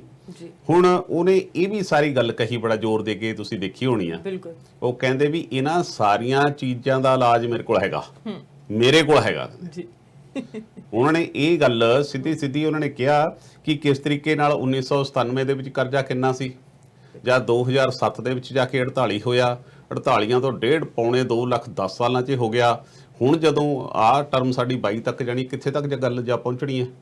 ਉਸ ਦੇ ਵਿੱਚ ਉਹਨਾਂ ਨੇ ਸਿੱਧਾ ਜਿੱਥੇ ਪੁਰਾਣੀਆਂ ਸਰਕਾਰਾਂ ਨੂੰ ਕਟਹਿਰੇ 'ਚ ਖੜਾਇਆ, ਉੱਥੇ ਮੌਜੂਦਾ ਸਰਕਾਰ ਨੂੰ ਵੀ ਨਾਂ ਲਏ ਤੋਂ ਬਿਨਾਂ ਭਿਉਂ ਕੇ ਮਾਰੇ ਜ਼ਰੂਰ ਨੇ। ਹੁਣ ਮਾਰੇ ਪੋਲੇ ਨੇ ਜਾਂ ਸਖਤ ਨੇ, ਸਰਕਾਰ ਨੂੰ ਪਤਾ ਹੋਣਾ ਹੈ। ਪਰ ਉਹ ਸਾਰੀ ਚੀਜ਼ ਦੇ ਵਿੱਚ ਤੁਸੀਂ ਅੰਦਾਜ਼ਾ ਲਾਓ ਕਿ ਨਵਜੋਤ ਸਿੰਘ ਸਿੱਧੂ ਦੇ ਮਾਮਲੇ ਵਿੱਚ ਕੈਪਟਨ ਅਮਰਿੰਦਰ ਕਿਤੇ ਨਾ ਕਿਤੇ ਆਪਣੇ ਆਪ ਨੂੰ ਦਬਿਆ ਮਹਿਸੂਸ ਕਰਦੇ ਆ। ਉਹਨਾਂ ਦੀ ਕੋਸ਼ਿਸ਼ ਇਹ ਹੈ ਕਿ ਕੇਂਦਰ ਸਰਕਾਰ ਜੇਕਰ ਉਹਨਾਂ ਤੇ ਦਬਾਅ ਪਾਉਂਦੀ ਹੈ ਤਾਂ ਉਹ ਕਹਿੰਦੇ ਹਾਂਜੀ ਅਸੀਂ ਕੈਬਨਿਟ 'ਚ ਤੁਹਾਨੂੰ ਲੈ ਲੈਣੇ ਆ, ਪਰ ਮੈਂ ਉਹਨੂੰ ਡਿਪਟੀ ਮੁੱਖ ਮੰਤਰੀ ਨਹੀਂ ਬਣਾਉਣਾ, ਜਿਹੜੀਆਂ ਖਬਰਾਂ ਆਪਣੇ ਤੱਕ ਆਉਂਦੀਆਂ ਨੇ। ਪਰ ਦੂਜੇ ਪਾਸੇ ਹੁਣ ਦੇਖਣ ਵਾਲੀ ਗੱਲ ਇਹ ਹੋਣੀ ਹੈ ਕਿ ਜਿਹੜੀ ਕੇਂਦਰ ਦੇ ਵਿੱਚ ਬੈਠੀ ਹੈ ਸਰਕਾਰ, ਨਾ ਇਹਨਾਂ ਦੀ ਜਿਹੜੀ ਪਾਰਟੀ ਬੈਠੀ ਹੈ, ਕਿ ਉਹ ਕਿਸ ਤਰ੍ਹਾਂ ਦਾ ਰੁਖ ਅਪਣਾਉਂਦੀ ਹੈ। ਕਿ ਉਹ ਨਵਜੋਤ ਸਿੰਘ ਸਿੱਧੂ ਨੂੰ ਇੱਥੇ ਦਾ ਪਾਰਟੀ ਦਾ ਪ੍ਰਧਾਨ ਬਣਾ ਕੇ 2022 'ਚ ਪਾਰਟੀ ਦਾ ਚਿਹਰਾ ਬਣਾਉਣਾ ਚਾਹੁੰਦੀ ਹੈ, ਜਾਂ ਉਹਨਾਂ ਦਾ ਇਸ ਤੋਂ ਬਿਨਾਂ ਸਰਦਾ ਨਹੀਂ। ਜੇਕਰ ਇਹਨੂੰ ਅੱਗੇ ਲੈ ਕੇ ਆਉਂਦੇ ਆ, ਫਿਰ ਕੈਪਟਨ ਅਮਰਿੰਦਰ ਉਹਨਾਂ ਦਾ ਨਜ਼ਰੀਆ ਕਿਦਾਂ ਦਾ ਹੋਊਗਾ, ਇਹ ਬੜਾ ਇੰਪੋਰਟੈਂਟ ਹੋਣਾ ਹੈ। ਕਿਉਂਕਿ ਕੈਪਟਨ ਅਮਰਿੰਦਰ ਪਹਿਲਾਂ ਜਿਹੜੇ ਮਨੀਸ਼ ਤਿਵਾੜੀ ਸੀ, ਅਨੰਦਪੁਰ ਸਾਹਿਬ ਤੋਂ ਪਹਿਲਾਂ MP ਚੁਣੇ ਗਏ ਸੀ ਜੀ, ਪਹਿਲਾਂ ਉਹ MP ਨੇ, ਪਹਿਲਾਂ ਉਹ ਲੁਧਿਆਣੇ ਤੋਂ ਵੀ ਰਹੇ ਆ। ਕੈਪਟਨ ਅਮਰਿੰਦਰ ਨੇ ਜਦੋਂ ਦੇਖਿਆ ਕਿ ਸੁਨੀਲ ਜਾਖੜ ਨਵਜੋਤ ਸਿੰਘ ਸਿੱਧੂ ਦੀ ਭਾਸ਼ਾ ਬੋਲਦੇ ਆ, ਤਾਂ ਮਨੀਸ਼ ਤਿਵਾੜੀ ਦਾ ਨਾਂ ਰਿਕਮੈਂਡ ਕਰਤਾ ਕਿ ਇਹਨਾਂ ਨੂੰ ਪੰਜਾਬ ਕਾਂਗਰਸ ਦਾ ਪ੍ਰਧਾਨ ਬਣਾ ਦਿੱਤਾ ਜਾਵੇ। ਜਦੋਂ ਸੁਨੀਲ ਜਾਖੜ ਹੋਣੀ ਸਿੱਧੇ ਹੋਏ, ਹੁਣ ਕੈਪਟਨ ਸਾਹਿਬ ਯੂ ਟਰਨ ਲੈ ਗਏ ਆ ਤੇ ਹੁਣ ਉਹ ਕਹਿੰਦੇ ਆ ਕਿ ਨਹੀਂ ਜੀ ਸੁਨੀਲ ਜਾਖੜ ਨੂੰ ਇਹ ਪ੍ਰਧਾਨ ਬਣਾ ਦਿਓ ਜੀ। ਪਰ ਜਿਹੜੀ ਉੱਪਰ ਬੈਠੀ ਕੇਂਦਰ 'ਚ ਪਾਰਟੀ ਹੈ, ਉਹਨਾਂ ਦਾ ਨਜ਼ਰੀਆ ਕੁਝ ਇਸ ਤਰ੍ਹਾਂ ਦਾ ਲੱਗਦਾ ਕਿ ਉਹ ਨਵਜੋਤ ਸਿੰਘ ਸਿੱਧੂ ਨੂੰ ਅੱਗੇ ਲਿਆਉਣਾ ਚਾਹੁੰਦੇ ਆ। ਸੋ ਇਸ ਜਿਹੜੀ ਸਾਰੀ ਦੀ ਸਾਰੀ ਉਹਨਾਂ ਨੇ NRIs ਨਾਲ ਗੱਲਬਾਤ ਕੀਤੀ, ਔਰ NRIs ਨੇ ਜਿਸ ਤਰੀਕੇ ਨਾਲ ਉਹਨਾਂ ਨੂੰ ਰਿਸਪੌਂਸ ਦਿੱਤਾ, ਔਰ ਪੰਜਾਬ ਦੇ ਵਿੱਚ ਬੈਠੇ ਬਹੁਤ ਸਾਰੇ ਲੋਕ ਨੇ, ਹੁਣ ਉਹਨਾਂ ਨੂੰ ਕਿਤੇ ਨਾ ਕਿਤੇ ਜੇ ਆਸ ਦੀ ਕਿਰਨ ਨਜ਼ਰ ਆਉਂਦੀ ਹੈ। ਬਾਕੀ ਸਾਰਿਆਂ ਤੋਂ ਮੋਹ ਭੰਗ ਹੋ ਗਿਆ, ਸਾਰਿਆਂ ਨੂੰ ਟਣਕਾ ਕੇ ਦੇਖ ਲਿਆ, ਵਰਤਾ ਕੇ ਦੇਖ ਲਿਆ, ਮੋਹ ਮੁਹੱਬਤ ਕਰਕੇ ਦੇਖ ਲਿਆ, ਦੁਸ਼ਮਣੀਆਂ ਕਰਕੇ ਦੇਖ ਲੀਆਂ। ਹੁਣ ਪੰਜਾਬੀਆਂ ਨੂੰ ਕਿਤੇ ਨਾ ਕਿਤੇ ਆਸ ਦੀ ਕਿਰਨ ਨਵਜੋਤ ਸਿੰਘ ਸਿੱਧੂ 'ਚ ਨਜ਼ਰ ਆਉਂਦੀ ਹੈ। ਹੁਣ ਨਵਜੋਤ ਸਿੰਘ ਸਿੱਧੂ ਕਿੱਡਾ ਕੁ ਗਾਹਾਂ ਜਾ ਕੇ ਦੇਖਣ ਵਾਲਾ ਗੱਲ, ਕਿਉਂਕਿ ਪੰਜਾਬੀ ਤਾਂ ਆਪਣੀ ਮੁੰਝ, ਆਪਣੀ ਇੱਜ਼ਤ ਫੜਾਉਣ 'ਚ ਕਦੇ ਪਿੱਛੇ ਨਹੀਂ ਹੁੰਦੇ, ਪਰ ਡਿਪੈਂਡ ਕਰਦਾ ਕਿ ਜਿਹਨੂੰ ਫੜਾਉਂਦੇ ਆ ਉਹ ਕਿੰਨਾ ਕੁ ਨਿਭਦਾ। ਬਿਲਕੁਲ, ਇਹਦੇ 'ਚ ਕੋਈ ਦੋ ਰਾਵਾਂ ਨਹੀਂ ਹੈਗੀਆਂ ਕਿ ਪੰਜਾਬ ਨੂੰ ਇੱਕ ਵਧੀਆ ਲੀਡਰ ਦੀ ਲੋੜ ਹੈਗੀ ਹੈ, ਪੰਜਾਬ ਨੂੰ ਕਿ ਪੂਰੇ ਭਾਰਤ ਨੂੰ ਇੱਕ ਵਧੀਆ ਲੀਡਰ ਦੀ ਲੋੜ ਹੈਗੀ ਹੈ। ਲੀਡਰ ਦੀ ਜੇ ਅਸੀਂ ਗੱਲ ਕਰਦੇ ਹਾਂ ਤਾਂ ਅਸੀਂ ਜਿੱਥੇ ਰਹਿੰਦੇ ਹਾਂ, ਅਸੀਂ ਜੇ ਕੈਨੇਡਾ ਦੀ ਗੱਲ ਕਰੀਏ, ਕੈਨੇਡਾ ਦੀਆਂ ਪਾਰਟੀਆਂ ਕੋਲ ਵੀ ਕੋਈ ਚੰਗਾ ਲੀਡਰ ਨਹੀਂ ਹੈਗਾ। ਹੁਣ ਅਸੀਂ ਲਿਬਰਲ ਪਾਰਟੀ ਦੀ ਜੇ ਗੱਲ ਕਰੀਏ, ਸਾਡੇ ਮੌਜੂਦਾ ਪ੍ਰਧਾਨ ਮੰਤਰੀ ਨੇ, ਜਦੋਂ ਇਹਨਾਂ ਦਾ ਕਾਰਜਕਾਲ ਪੂਰਾ ਹੋ ਜਾਂਦਾ ਆ, ਕੀ ਇਹਨਾਂ ਦੀ ਪਾਰਟੀ ਦੇ ਕੋਲੇ ਕੋਈ ਚੰਗਾ ਲੀਡਰ ਅੱਗੇ ਆਉਣ ਵਾਲਾ ਹੈਗਾ? ਕੰਜ਼ਰਵੇਟਿਵਸ ਦੀ ਗੱਲ ਕਰ ਲਈਏ, ਉਹਨਾਂ ਕੋਲ ਤਾਂ ਹੋਣੀ ਲੀਡਰ ਨਹੀਂ ਹੈ, ਹਜੇ ਉਹਨਾਂ ਦੀ ਲੀਡਰਸ਼ਿਪ ਡਿਬੇਟ ਹੋਣੀ ਹੈ। ਗ੍ਰੀਨ ਦੇ ਪ੍ਰਧਾਨ ਮੰਤਰੀ ਨੇ ਵੀ ਕਹਿ ਦਿੱਤਾ ਕਿ ਮੈਂ ਹੁਣ ਆਪਣੀ ਲੀਡਰਸ਼ਿਪ ਛੱਡਣ ਲੱਗੀ ਹੈਗੀ। ਸੋ ਮੇਨ ਪਾਰਟੀਆਂ, NDP ਦੀ ਜੇ ਗੱਲ ਕਰੀਏ, NDP ਦੇ ਜਗਮੀਤ ਸਿੰਘ ਨੇ, ਪਰ NDP ਦੀ ਜੋ ਇੰਨੀ ਪਕੜ ਸੀਗੀ ਉਹ ਹੁਣ ਇਸ ਵਾਰ ਦੀਆਂ ਵੋਟਾਂ ਸਾਨੂੰ ਸਾਹਮਣੇ ਆ ਗਿਆ ਕਿ ਉਹ ਪਕੜ ਨਹੀਂ ਰਹੀ ਹੈਗੀ। ਸੋ ਹੁਣ ਲੀਡਰਸ਼ਿਪ ਜਦੋਂ ਗੱਲ ਆਉਂਦੀ ਹੈ ਕਿ ਲੀਡਰਸ਼ਿਪ ਦੇ ਵਿੱਚ, ਲੀਡਰ ਦੇ ਵਿੱਚ ਕਿੱਦਾਂ ਦੇ ਗੁਣ ਹੋਣੇ ਚਾਹੀਦੇ ਆ, ਲੀਡਰਸ਼ਿਪ ਕਿਸ ਤਰ੍ਹਾਂ ਦੀ ਹੋਣੀ ਚਾਹੀਦੀ ਹੈ, ਸੋ ਉਹ ਸਾਡੇ ਯੂਥ ਦੇ ਵਿੱਚ ਹੋਣੀ ਚਾਹੀਦੀ ਹੈ। ਸਾਡੇ ਯੂਥ ਨੂੰ ਅੱਗੇ ਆਉਣਾ ਚਾਹੀਦਾ ਆ, ਨਵੀਆਂ ਚੀਜ਼ਾਂ ਲੈ ਕੇ, ਨਵਾਂ ਪ੍ਰਸਪੈਕਟਿਵ ਲੈ ਕੇ ਜਿਹੜਾ ਉਹ ਅੱਗੇ ਆਉਣਾ ਚਾਹੀਦਾ ਆ। ਪਰ ਇਹ ਨਹੀਂ ਪਤਾ ਕਿ ਹੁਣ ਕਿਹੜੇ ਦੇਸ਼ ਦੀ ਕਿਹੜੀ ਲੀਡਰਸ਼ਿਪ ਵਧੀਆ ਕੰਮ ਕਰ ਰਹੀ ਹੈ। ਜਦੋਂ ਸਾਨੂੰ ਮਿਸਾਲਾਂ ਮਿਲਦੀਆਂ ਨੇ ਕਿ ਅੱਜ ਕੱਲ੍ਹ ਔਰਤਾਂ ਲੀਡਰਸ਼ਿਪ ਦੇ ਵਿੱਚ ਅੱਗੇ ਆ ਰਹੀਆਂ ਨੇ। ਨਿਊਜ਼ੀਲੈਂਡ ਦੀ ਅਸੀਂ ਗੱਲ ਕਰ ਲਈਏ, ਨਿਊਜ਼ੀਲੈਂਡ ਦੀ ਪ੍ਰਧਾਨ ਮੰਤਰੀ ਨੇ ਬੜੀ ਸੂਝ-ਬੂਝ ਦੇ ਨਾਲ ਜਿਹੜਾ COVID-19 ਦੇ ਉੱਤੇ ਜੋ ਠੱਲ ਪਾਈ ਹੈਗੀ ਆ, ਤੇ ਹੁਣ ਉਹਨਾਂ ਨੇ ਜਿਹੜਾ ਹੈਲਥ ਮਿਨਿਸਟਰ ਆ ਉਹਨੂੰ ਵੀ ਜਿਹੜਾ ਉਹਦਾ ਅਸਤੀਫਾ ਸੀਗਾ ਉਹ ਸਵੀਕਾਰ ਕਰ ਲਿਆ ਹੈਗਾ ਆ। ਇਹ ਵੀ ਕਹਿ ਸਕਦੇ ਸੀ ਕਿ ਇੰਨੀ ਕੁ ਗੱਲ ਹੈਗੀ ਆ, ਨਹੀਂ ਅਸੀਂ ਅਸਤੀਫਾ ਨਹੀਂ ਲੈਣਾ, ਪਰ ਉਹਨਾਂ ਨੇ ਪੂਰਾ ਠੋਕ ਵਜਾ ਕੇ ਕਿਹਾ ਹੈ ਕਿ ਹਾਂਜੀ ਤੁਹਾਨੂੰ ਅਸਤੀਫਾ ਦੇਣਾ ਚਾਹੀਦਾ ਸੀ, ਤੁਸੀਂ ਦਿੱਤਾ, ਤੁਹਾਡਾ ਰਾਈਟ ਡਿਸੀਜਨ ਹੈਗਾ, ਤੇ ਮੈਂ ਤੁਹਾਡਾ ਅਸਤੀਫਾ ਜੋ ਹੈ ਉਹ ਸਵੀਕਾਰ ਕਰਦੀ ਹਾਂ। ਸੋ ਇਦਾਂ ਦੀਆਂ ਚੀਜ਼ਾਂ ਜਿਹੜੀਆਂ ਨੇ ਹਰੇਕ ਦੇਸ਼ ਦੀ ਲੀਡਰਸ਼ਿਪ ਦੇ ਵਿੱਚੋਂ ਜਿਹੜੀਆਂ ਸਾਹਮਣੇ ਉਹ ਆ ਰਹੀਆਂ ਨੇ। ਤੁਸੀਂ ਬਜਟ ਦੀ ਗੱਲ ਕੀਤੀ ਸੀ ਕਿ ਬਜਟ ਜਿਹੜਾ ਹੈਗਾ ਆ ਉਹ ਵੱਧਦਾ ਜਾਂਦਾ ਹੈਗਾ ਆ, ਕਰਜ਼ਾ ਵੱਧਦਾ ਜਾਂਦਾ, ਡੈਟ ਵੱਧਦੇ ਜਾਂਦੇ ਆ। ਤੇ ਹੁਣ ਅਸੀਂ ਜੇ BC ਦੀ ਸਰਕਾਰ ਦੀ ਗੱਲ ਕਰੀਏ ਤਾਂ BC ਦਾ ਬਜਟ ਪਿਛਲੇ 3 ਸਾਲਾਂ ਦੇ ਵਿੱਚ ਬੈਲੈਂਸ ਰਿਹਾ। ਪਿਛਲੇ 3 ਸਾਲਾਂ ਦੇ ਵਿੱਚ ਉਹਨਾਂ ਨੇ ਬੈਲੈਂਸ ਕਰਕੇ ਦਿਖਾਇਆ ਬਜਟ, ਪਰ ਕੋਵਿਡ ਕਰਕੇ ਹਰ ਕੋਈ ਘਾਟੇ ਦੇ ਵਿੱਚ ਜਾ ਰਿਹਾ। ਕੈਨੇਡਾ ਪਹਿਲਾਂ ਹੀ ਡੈਟ ਦੇ ਵਿੱਚ ਹੈਗਾ ਆ, ਪਰ ਜਦੋਂ ਅਸੀਂ ਲਿਬਰਲ ਪਾਰਟੀ ਦੀ ਗੱਲ ਕਰਦੇ ਹਾਂ, ਉਹਨਾਂ ਨੇ ਕਦੇ ਵੀ ਇਹ ਪ੍ਰੋਮਿਸ ਨਹੀਂ ਕੀਤਾ ਕਿ ਅਸੀਂ ਬੈਲੈਂਸ ਨੂੰ ਬਜਟ ਕਰਾਂਗੇ। ਕਦੇ ਵੀ ਉਹਨਾਂ ਦਾ ਚੋਣਾਂ ਦੇ ਵਿੱਚ ਇਹ ਪ੍ਰੋਮਿਸ ਨਹੀਂ ਰਿਹਾ ਕਿ ਬਜਟ ਜਿਹੜਾ ਉਹ ਬੈਲੈਂਸ ਰਹੂਗਾ। ਹੁਣ ਤੁਸੀਂ ਪੰਜਾਬ ਦੀ ਗੱਲ ਕੀਤੀ ਹੈ ਕਿ ਪੰਜਾਬ ਦੇ ਉੱਤੇ ਕਿੰਨਾ ਕਰਜ਼ਾ ਹੈਗਾ ਹੈ। ਤੁਹਾਨੂੰ ਕੀ ਲੱਗਦਾ ਜਦੋਂ ਸਾਰੇ ਦੇਸ਼ਾਂ ਦੀ ਗਲੋਬਲੀ ਅਸੀਂ ਗੱਲ ਕਰਦੇ ਹਾਂ ਕਿ ਸਾਰੀਆਂ ਦੇਸ਼ਾਂ ਨੂੰ WHO ਚਲਾ ਰਿਹਾ, ਹੈਲਥ ਆਰਗੇਨਾਈਜੇਸ਼ਨ ਚਲਾ ਰਹੀ ਹੈ, UNO ਚਲਾ ਰਿਹਾ ਹੈਗਾ, ਜਿਹੜਾ ਫੰਡ ਸਾਰੇ ਕਿਤੇ ਦਿੱਤੇ ਜਾਂਦੇ, ਤੁਹਾਨੂੰ ਕੀ ਲੱਗਦਾ ਹੈ ਓਵਰਆਲ ਜਿਹੜਾ ਬਜਟ ਹੈਗਾ ਉਹ ਕਿੱਥੇ ਜਾ ਕੇ ਬੈਲੈਂਸ ਹੋਣਾ ਚਾਹੀਦਾ ਹੈ? ਕਿਵੇਂ ਬਜਟ ਜਿਹੜਾ ਇਹ ਕੰਮ ਕਰਦਾ? ਦੇਖੋ, ਜਿੱਥੇ ਤੱਕ ਬਜਟ ਦੀ ਗੱਲ ਹੁੰਦੀ ਹੈ, ਬਜਟ ਦੇ ਵਿੱਚ ਜਿਹੜੀ ਡੈਫਿਸਿਟ ਹੁੰਦੀ ਹੈ ਉਹ ਸਾਰੀ ਆਪਾਂ ਨੇ ਇਸ ਗੱਲ ਨੂੰ ਦੇਖਣਾ ਹੁੰਦਾ ਕਿ ਇਸ ਸੂਬੇ ਦੇ, ਇਸ ਧਰਾਤਲ ਦੇ, ਇਸ ਆਬਾਦੀ ਦਾ ਤੁਹਾਡੇ ਇਨਕਮ ਸੋਰਸ ਕਿੰਨੇ ਆ। ਇਨਕਮ ਸੋਰਸ ਦੇ ਨਾਲ ਜਿਹੜਾ ਇੱਕ ਫੈਡਰਲ ਸਟਰਕਚਰ ਹੈ, ਜਿਹੜਾ ਜਿਵੇਂ ਹੁਣ ਆਪਾਂ ਆਪਣੀ ਇਹਨਾਂ ਕੰਟਰੀਜ਼ ਦੀ ਗੱਲ ਕਰਦੇ ਹਾਂ, ਇੱਥੇ ਫੈਡਰਲ ਸਟਰਕਚਰ ਬੜੇ ਮਜ਼ਬੂਤ ਨੇ। ਫੈਡਰਲ ਸੈਂਟਰ ਦੀ ਸਰਕਾਰ ਤੇ ਜਿਹੜੇ ਸੂਬਾ ਸਰਕਾਰ ਨੇ ਉਹਨਾਂ ਨੂੰ ਹੋਰ ਰਾਈਟਸ ਦਿੰਦੇ ਆ। ਫੈਡਰਲ ਆਪਣਾ ਕੰਮ ਕਰਦੇ ਆ, ਸੂਬੇ ਆਪਣਾ ਕਰਦੇ ਆ, ਲੋਕਲ ਬਾਡੀਜ਼ ਆਪਣਾ ਕੰਮ ਕਰਦੀਆਂ ਨੇ, ਕੌਂਸਲਸ ਆਪਣਾ ਅੱਗੇ ਜਾ ਕੇ ਕੰਮ ਕਰਦੀਆਂ ਨੇ। ਸਾਡੇ ਮੁਲਕ ਦੇ ਵਿੱਚ ਹੌਲੀ ਹੌਲੀ ਇਹ ਫੈਡਰਲ ਸਟਰਕਚਰ ਤੇ ਬੜਾ ਵੱਡਾ ਅਟੈਕ ਹੋ ਰਿਹਾ ਹੈ। ਹੌਲੀ ਹੌਲੀ, ਜਿਵੇਂ ਮੈਂ ਪਹਿਲਾਂ ਤੁਹਾਨੂੰ ਕਿਹਾ ਕਿ ਡਿਕਟੇਟਰਸ਼ਿਪ ਵੱਲ ਨੂੰ ਜ਼ਿਆਦਾ ਵੱਧ ਰਿਹਾ ਹੈ, ਉਹਨਾਂ ਦੇ ਅਧਿਕਾਰ ਖਤਮ ਕੀਤੇ ਜਾ ਰਹੇ ਆ, ਔਰ ਜਿਹੜੀਆਂ ਰਾਜਨੀਤਿਕ ਪਾਰਟੀਆਂ ਇਹਨਾਂ ਸਾਰੇ ਦੇ ਆਈਡੀਓਲੋਜੀ ਤੇ ਪੈਦਾ ਹੋਈਆਂ ਸੀ, ਉਹਨਾਂ ਦੇ ਵਿੱਚ ਕਰਪਸ਼ਨ, ਉਹਨਾਂ 'ਚ ਬੁਰਾ ਹਾਲ ਐਡਾ ਜ਼ਿਆਦਾ ਹੋ ਗਿਆ ਕਿ ਉਹਨਾਂ ਦੀਆਂ ਕਮਜ਼ੋਰੀਆਂ ਇੰਨੀਆਂ ਜ਼ਿਆਦਾ ਨੇ, ਉਹ ਵੀ ਉਹਨਾਂ ਮਾਮਲਿਆਂ 'ਚ ਚੁੱਪ ਕਰ ਗਈਆਂ ਤੇ ਉਹ ਆਪਣੇ ਜਿਹੜੀਆਂ ਕੇਂਦਰ ਦੀਆਂ ਪਾਲਿਸੀਆਂ ਨੇ ਉਹਨਾਂ ਦੇ ਪਿੱਛੇ ਅੱਖਾਂ ਮੀਚ ਕੇ ਚੱਲ ਰਹੀਆਂ ਨੇ। ਹੋਣਾ ਕੀ ਹੈ ਕਿ ਇੱਕ ਸਟੇਟ ਨੂੰ ਖੁਸ਼ਹਾਲ ਹੋਣ ਵਾਸਤੇ ਇੱਕ ਉਹਦਾ ਇਨਕਮ ਦਾ ਸੋਰਸ, ਉਹਦੇ ਵੱਖ-ਵੱਖ, ਦੇਖੋ ਐ ਹੁੰਦਾ ਜੀ ਅੱਜ ਕੱਲ੍ਹ, ਜਿਵੇਂ ਮੈਂ ਪਹਿਲਾਂ ਗੱਲ ਕਰੀ ਹੈ ਕਿ ਫੈਡਰਲ ਸਿੱਧਾ ਕਰ ਰਹੀ ਹੈ, ਜਿਵੇਂ ਟੈਕਸ ਹੈ, ਰੈਵਨਿਊ ਜਿੰਨਾ ਆਉਣਾ, ਟੈਕਸ ਸਿੱਧਾ ਪਹਿਲਾਂ ਤਾਂ ਕੇਂਦਰ ਕੋਲ ਜਾਣਾ, ਕੇਂਦਰ ਤੋਂ ਫਿਰ ਇਹਨਾਂ ਨੇ ਮਿੰਨਤਾਂ ਕਰਨੀਆਂ ਨੇ ਵੀ ਸਾਨੂੰ ਦੇ ਦਿਓ। ਫਿਰ ਉਹਨਾਂ ਦਾ ਜੀ ਕਰਦਾ ਵੀ ਇਹਨਾਂ ਨਾਲ ਸਾਡੇ ਚੰਗੇ ਨੇ, ਆਹ ਸਾਡੀ ਸਰਕਾਰ ਹੈ, ਇਹਨਾਂ ਨੂੰ ਤਾਂ ਅਸੀਂ ਦੇ ਦਿਆਂਗੇ, ਅੱਛਾ ਉਹ ਫਲਾਣਿਆਂ ਦੀ ਹੈ, ਇਹਨਾਂ ਨੂੰ ਅਜੇ ਰਗੜਾਂਗੇ। ਸੋ ਉਹ ਸਾਰੀ ਚੀਜ਼ ਦੇ ਵਿੱਚ ਸਾਡੀ ਦੇਸ਼ ਦੇ ਵਿੱਚ ਜਿਹੜੇ ਰੈਵਨਿਊ ਆਉਣਾ ਹੁੰਦਾ, ਸਾਡਾ ਜ਼ਿਆਦਾ ਸ਼ਰਾਬ ਤੋਂ ਰੈਵਨਿਊ ਸਾਡਾ ਬਹੁਤ ਆਉਂਦਾ, ਜਾਂ ਫਿਰ ਟੈਕਸਾਂ ਤੋਂ ਆਉਂਦਾ, ਚੁੰਗੀਆਂ ਤੋਂ ਆਉਂਦਾ, ਉਹ ਸਾਰੀਆਂ ਚੀਜ਼ਾਂ ਨੇ ਜਿਨ੍ਹਾਂ ਤੋਂ ਸਾਡਾ ਆਉਂਦਾ। ਉੱਥੋਂ ਫਿਰ ਖਰਚੇ ਨੇ, ਸਾਡੀਆਂ ਤਨਖਾਹਾਂ ਜਿਹੜੀਆਂ ਅਸੀਂ ਦੇਣੀਆਂ ਹੁੰਦੀਆਂ, ਜਿਹੜੇ ਮੁਲਾਜ਼ਮ ਕੰਮ ਕਰਦੇ ਆ। ਉਸ ਤੋਂ ਬਾਅਦ ਫਿਰ ਇਨਫਰਾਸਟਰਕਚਰ ਜਿਹੜਾ ਡਿਵੈਲਪ ਹੋਣਾ ਜੀ, ਉਹਨਾਂ 'ਤੇ ਖਰਚੇ ਹੋਣੇ ਆ, ਫਿਰ ਸਿਹਤ 'ਤੇ ਹੋਣੇ ਆ ਜੀ, ਫਿਰ ਐਜੂਕੇਸ਼ਨ 'ਤੇ ਹੋਣੇ ਆ ਜੀ। ਇਹ ਸਾਰੀਆਂ ਚੀਜ਼ਾਂ ਨੇ ਅਰਸ਼, ਜਿਹੜੀਆਂ ਦਾ ਇੱਕ ਚੈੱਕ ਐਂਡ ਬੈਲੈਂਸ ਮਤਲਬ ਹੋਣਾ ਬਹੁਤ ਜ਼ਿਆਦਾ ਜ਼ਰੂਰੀ ਹੈ ਕਿ ਇਸ ਦੇ ਵਿੱਚ ਅਸੀਂ ਦੇਖ ਸਕੀਏ ਕਿ ਸਾਡੇ ਕੋਲ ਭੰਡਾਰ ਕਿੰਨਾ ਕੁ ਹੈਗਾ, ਕਿ ਅਸੀਂ ਆਉਂਦੇ ਫਿਊਚਰ ਦੇ ਵਿੱਚ ਅਸੀਂ ਕਿਸ ਤਰੀਕੇ ਨਾਲ ਤਰੱਕੀ ਕਰ ਸਕਦੇ ਹਾਂ। ਪਰ ਜਿੱਥੇ ਤੱਕ ਗੱਲ ਤੁਸੀਂ ਇਸ ਗੱਲ ਦੀ, ਜਿਵੇਂ ਆਪਾਂ ਪੰਜਾਬ ਨਾਲ ਜੋੜ ਲਈਏ, ਜਿਸ ਤਰੀਕੇ ਨਾਲ ਦਾੜੀ ਨਾਲ ਮੁੱਛਾਂ ਉੱਥੇ ਭਾਰੀਆਂ ਹੋਈਆਂ ਪਈਆਂ ਨੇ ਨਾ, ਉਹਨਾਂ ਦਾ ਭਵਿੱਖ ਬਹੁਤ ਬਾਣਾ, ਜਿਸ ਹਿਸਾਬ ਨਾਲ ਉਹ ਹਾਲਾਤ ਬਣੇ ਹੋਏ ਹੈ ਕਿ ਕਿਸ਼ਤਾਂ ਦੇਣ ਵਾਸਤੇ ਵੀ ਕਰਜ਼ਾ ਚੱਕਿਆ ਜਾ ਰਿਹਾ ਹੈ, ਉਹਦਾ ਭਵਿੱਖ ਕਿਹੋ ਜਿਹਾ ਹੋਊਗਾ ਤੁਸੀਂ ਆਪਣੇ ਆਪ ਅੰਦਾਜ਼ਾ ਲਾ ਸਕਦੇ ਹੋ। ਬਿਲਕੁਲ, ਭਵਿੱਖ ਬਾਰੇ ਤਾਂ ਅਸੀਂ ਪ੍ਰੈਡਿਕਸ਼ਨ ਵੀ ਨਹੀਂ ਕਰ ਸਕਦੇ, ਕੁਝ ਕਹਿ ਵੀ ਨਹੀਂ ਸਕਦੇ ਵੀ ਕੀ ਕੁਝ ਹੋਣ ਵਾਲਾ, ਪਰ ਹੁਣ ਅਸੀਂ ਡਿਸੀਜਨ ਇਹ ਲੈ ਸਕਦੇ ਹਾਂ ਕਿ ਅਸੀਂ ਬ੍ਰੇਕ ਤੇ ਚਲੇ ਜਾਂਦੇ ਹਾਂ। ਬ੍ਰੇਕ ਤੋਂ ਬਾਅਦ ਵਾਪਸ ਆ ਕੇ ਜਿਹੜੀਆਂ ਗੱਲਾਂ ਬਾਤਾਂ ਦਾ ਜਿਹੜਾ ਸਿਲਸਿਲਾ ਉਹ ਜਾਰੀ ਰੱਖਾਂਗੇ। ਜੀ ਬਿਲਕੁਲ, ਸਟ੍ਰੇਟ ਟਾਕ ਸਿੱਧੀ ਗੱਲਬਾਤ ਦੇ ਵਿੱਚ ਗੱਲਬਾਤ ਹੋ ਰਹੀ ਹੈ ਹਰਪ੍ਰੀਤ ਸਿੰਘ ਧਾਲੀਵਾਲ ਜੀ ਦੇ ਨਾਲ। ਇਸ ਤਰ੍ਹਾਂ ਗੱਲਾਂ ਬਾਤਾਂ ਜਾਰੀ ਰੱਖਾਂਗੇ। ਰੁਕਦੇ ਹਾਂ ਕਮਰਸ਼ੀਅਲ ਬ੍ਰੇਕ ਦੇ ਲਈ।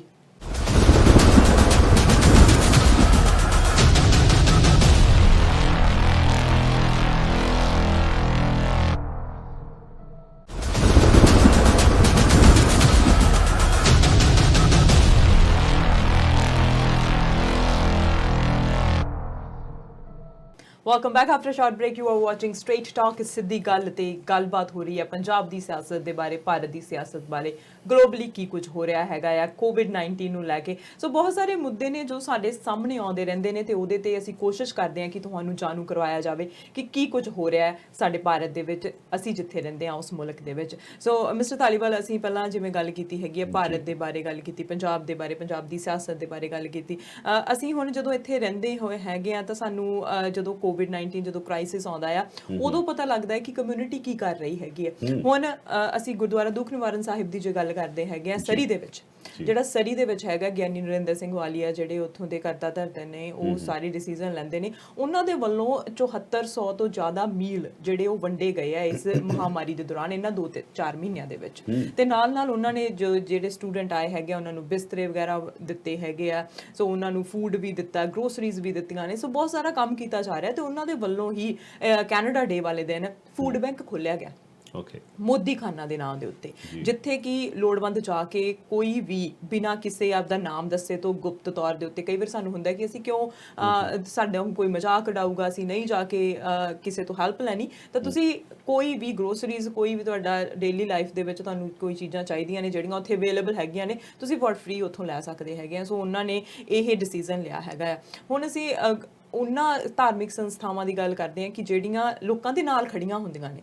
ਹੁਣ ਪੰਜਾਬ ਦੇ ਵਿੱਚ ਵੀ ਬਹੁਤ ਸਾਰੇ ਗੁਰਦੁਆਰਾ ਸਾਹਿਬ ਹੈਗੇ ਨੇ ਜਿਨ੍ਹਾਂ ਨੂੰ ਇਸ ਕ੍ਰਾਈਸਿਸ ਦੇ ਵੇਲੇ ਲੋੜ ਸੀ ਕਿ ਉਹ ਲੋਕਾਂ ਦੇ ਨਾਲ ਖੜੇ ਹੁੰਦੇ, ਉੱਥੇ ਜਿਨ੍ਹਾਂ ਦੇ ਕੋਲ ਭੋਜਨ ਨਹੀਂ ਹੈਗਾ ਉਹਨਾਂ ਨੂੰ ਭੋਜਨ ਦਿਵਾਉਂਦੇ। ਤੁਹਾਨੂੰ ਕੀ ਲੱਗਦਾ ਕਿੰਨੇ ਕੁ ਲੋਕ ਸਾਹਮਣੇ ਆਏ ਨੇ? ਕਿਉਂਕਿ ਘੁਟਾਲੇ ਸਾਹਮਣੇ ਆਏ ਨੇ, ਮੈਨੂੰ ਲੱਗਦਾ ਹੈ ਕੰਮ ਕਰਾਉਣਾ ਤੇ ਕਿਸੇ ਦੀ ਹੈਲਪ ਕਰਨਾ, ਇਹ ਚੀਜ਼ਾਂ ਸਾਹਮਣੇ ਨਹੀਂ ਆਈਆਂ। ਹੁਣ ਅਨੰਦਪੁਰ ਸਾਹਿਬ ਦੀ ਜੇ ਗੱਲ ਕਰੀਏ, ਉੱਥੇ ਘੁਟਾਲਾ ਸਾਹਮਣੇ ਆਇਆ, SGPC ਦਾ ਜਿਹੜਾ ਘੁਟਾਲਾ ਹੈਗਾ, ਕੀ ਹੈ ਪੂਰੀ ਸਟੋਰੀ? ਉਹ ਅਰਸ਼, ਅਸਲ 'ਚ ਇੱਕ ਬੜੀ ਵਧੀਆ ਕਿਸੇ ਨੇ ਲਾਈਨ ਲਿਖੀ ਹੈ, ਜਿਨੇ ਹਮ ਹਾਰ ਸਮਝ ਬੈਠੇ, ਹਾਰ ਜਿਹੜਾ ਤੁਸੀਂ ਕੁੜੀਆਂ ਪਾਉਂਦੇ ਹੋ ਨਾ ਜੀ, ਜਿਨੇ ਹਮ ਹਾਰ ਸਮਝ ਬੈਠੇ ਅਬ ਗਲਾ ਆਪਣਾ ਸਜਾने को वही फिर नाग बन बैठे हमें ही काट जाने को। ਇਹ ਅਸਲ 'ਚ ਉਸ ਤਰ੍ਹਾਂ ਦੇ ਹਾਲਾਤ ਨੇ। ਜੇ ਤੁਸੀਂ ਘਪਲਾ ਜਿਹੜਾ ਅਨੰਦਪੁਰ ਸਾਹਿਬ ਦੀ ਗੱਲ ਕੀਤੀ ਹੈ ਨਾ, ਇਹ ਘਪਲਾ ਇੱਕ ਨਹੀਂ, ਇੱਕ ਸੀਰੀਜ਼ ਨਹੀਂ ਖੇਡਦੇ ਹੁੰਦੇ ਬਹੁਤ ਲੰਬੀ ਵੀ ਇੰਨੇ ਨੌਕਆਊਟ ਮੈਚ ਹੋ ਗਏ ਜੀ, ਇਹ ਲੰਬੀ ਫੇਅਰ ਲਿਸਟ ਹੈ ਨਾ ਘਪਲਿਆਂ ਦੀ। ਔਰ ਖਾਸ ਤੌਰ ਤੇ ਜਦੋਂ ਅਸੀਂ ਧਰਮ ਦੀ ਗੱਲ ਕਰਦੇ ਹਾਂ, ਧਰਮ ਦੇ ਮਾਮਲੇ ਦੇ ਵਿੱਚ ਜਿੰਨਾ ਲੋਕ ਆਸਥਾ ਦੇ ਨਾਲ ਉੱਥੇ ਪੈਸਾ ਚੜਾਉਂਦੇ ਆ ਔਰ ਉਸ ਦੇ ਉੱਤੇ ਬੈਠੇ ਜਿਹੜੇ ਮਾੜੇ ਲੋਕ ਆ ਕੇ ਬੈਠ ਗਿਆ। ਸਾਡਾ ਧਰਮ ਤਾਂ ਬਹੁਤ ਵਿਖਿਆਤ ਧਰਮ ਹੈ, ਬਹੁਤ ਵੱਡਾ ਧਰਮ ਹੈ, ਵੱਡੇ ਜਿਗਰੇ ਵਾਲਾ ਧਰਮ ਹੈ, ਲੋਕਾਂ ਦੀ ਦੁਨੀਆ ਦੀ ਮਿਸਾਲ ਬਣਿਆ ਹੈ ਦੁਨੀਆ ਭਰ ਦੇ ਵਿੱਚ ਮਦਦ ਕਰਨ ਵਿੱਚ। ਪਰ ਸਮੇਂ ਦਾ ਤਕਾਜ਼ਾ ਦੇਖੋ ਕਿ ਉਹ ਤੇ ਲੋਕ ਇਸ ਤਰ੍ਹਾਂ ਦੇ ਕਾਬਜ ਹੋਏ ਬੈਠੇ ਆ ਜਿਨ੍ਹਾਂ ਨੇ ਇਹਨੂੰ ਧੰਦਾ ਬਣਾ ਲਿਆ, ਜਿਹੜੇ ਮਸੰਦ ਟਾਈਪ ਲੋਕ ਨੇ, ਜਿਨ੍ਹਾਂ ਨੂੰ ਗੁਰੂ ਦਾ ਡਰ ਕੋਈ ਨਹੀਂ ਹੈ। ਹੁਣ ਇਹ ਘਪਲਾ ਜਿਹੜਾ ਅਨੰਦਪੁਰ ਸਾਹਿਬ ਵਾਲਾ ਆ, ਉੱਥੇ ਇਹ ਸੀ ਕਹਾਣੀ ਕਿ ਗੁਰਦੁਆਰਾ ਕੇਸਗੜ੍ਹ ਦੇ ਵਿੱਚ ਉੱਥੋਂ ਦਾ ਜਿਹੜਾ ਮੈਨੇਜਰ ਸੀ, ਉਹਦੀ ਇੱਕ ਜੌਬ ਹੁੰਦੀ ਹੈ, ਡਿਊਟੀ ਹੁੰਦੀ ਹੈ ਕਿ ਉਹਨੂੰ ਮੈਨੇਜ ਕਰਨਾ। ਸੰਗਤ ਨੇ ਮੱਥਾ ਟੇਕਣ ਆਉਣਾ, ਉੱਥੇ ਲੰਗਰ ਛਕਣਾ ਹੈ, ਉਹਨਾਂ ਦੇ ਵਾਸਤੇ ਲੰਗਰ ਦਾ ਪ੍ਰਬੰਧ ਕਰਨ ਵਾਸਤੇ ਉੱਥੇ ਘਿਓ, ਦਾਲ, ਸਬਜ਼ੀਆਂ, ਉਹ ਸਾਰਾ ਮਟੀਰੀਅਲ ਉਸ ਲੈਵਲ ਦਾ ਇੱਕ ਕੈਲਕੂਲੇਸ਼ਨ ਕਰਕੇ ਵੀ ਇੰਨੀ ਸੰਗਤ ਇੱਥੇ ਆਉਂਦੀ ਹੈ, ਉਸ ਤੋਂ ਪਲੱਸ ਕਈ ਜੁਣਾ ਕਰਕੇ ਰੱਖ ਲੈਣਾ ਹੁੰਦਾ। ਹੁਣ ਜਦੋਂ ਕੋਵਿਡ ਦਾ ਇਸ ਤਰ੍ਹਾਂ ਦਾ ਦੁਨੀਆ ਭਰ ਦੇ ਵਿੱਚ ਸ਼ੁਰੂ ਹੋਇਆ, ਸਾਰੇ ਪਾਸੇ ਲੋਕਡਾਊਨ ਹੋ ਗਿਆ, ਕੋਈ ਵੀ ਘਰੋਂ ਬਾਹਰ ਨਾ ਨਿਕਲੇ, ਗੁਰਦੁਆਰਾ ਜਾਣਾ ਤਾਂ ਬੜੀ ਦੂਰ ਦੀ ਗੱਲ ਸੀ।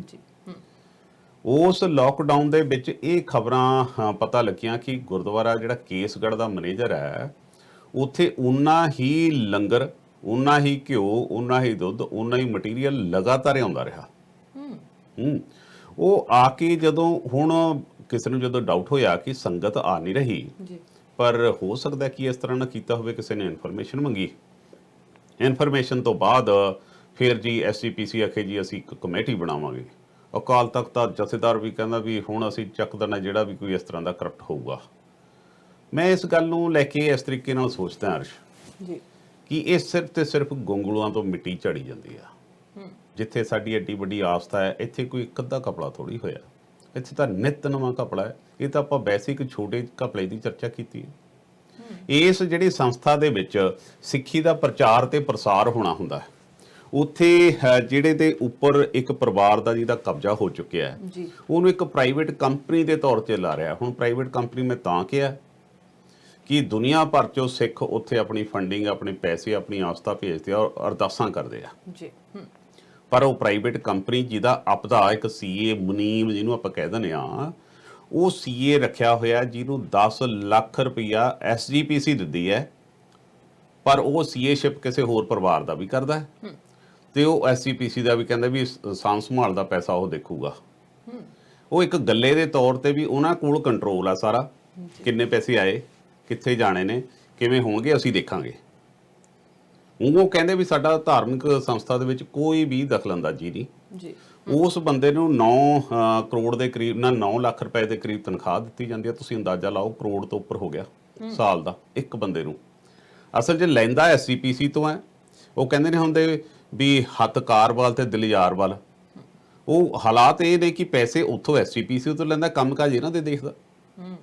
ਹੁਣ ਇਸ ਤੋਂ ਪਹਿਲਾਂ ਜਿਹੜੇ ਘਪਲੇ ਨੇ, ਇਸ ਤੋਂ ਪਹਿਲਾਂ ਘਪਲਾ ਤੁਹਾਨੂੰ ਯਾਦ ਹੋਣਾ ਕਿ ਇੱਥੇ SCPC ਦਾ ਪ੍ਰਧਾਨ ਹੁੰਦਾ ਸੀ ਅਵਤਾਰ ਸਿੰਘ ਮੱਕੜ, ਹੁਣ ਉਹ ਸਵਰਗਵਾਸੀ ਹੋ ਗਿਆ।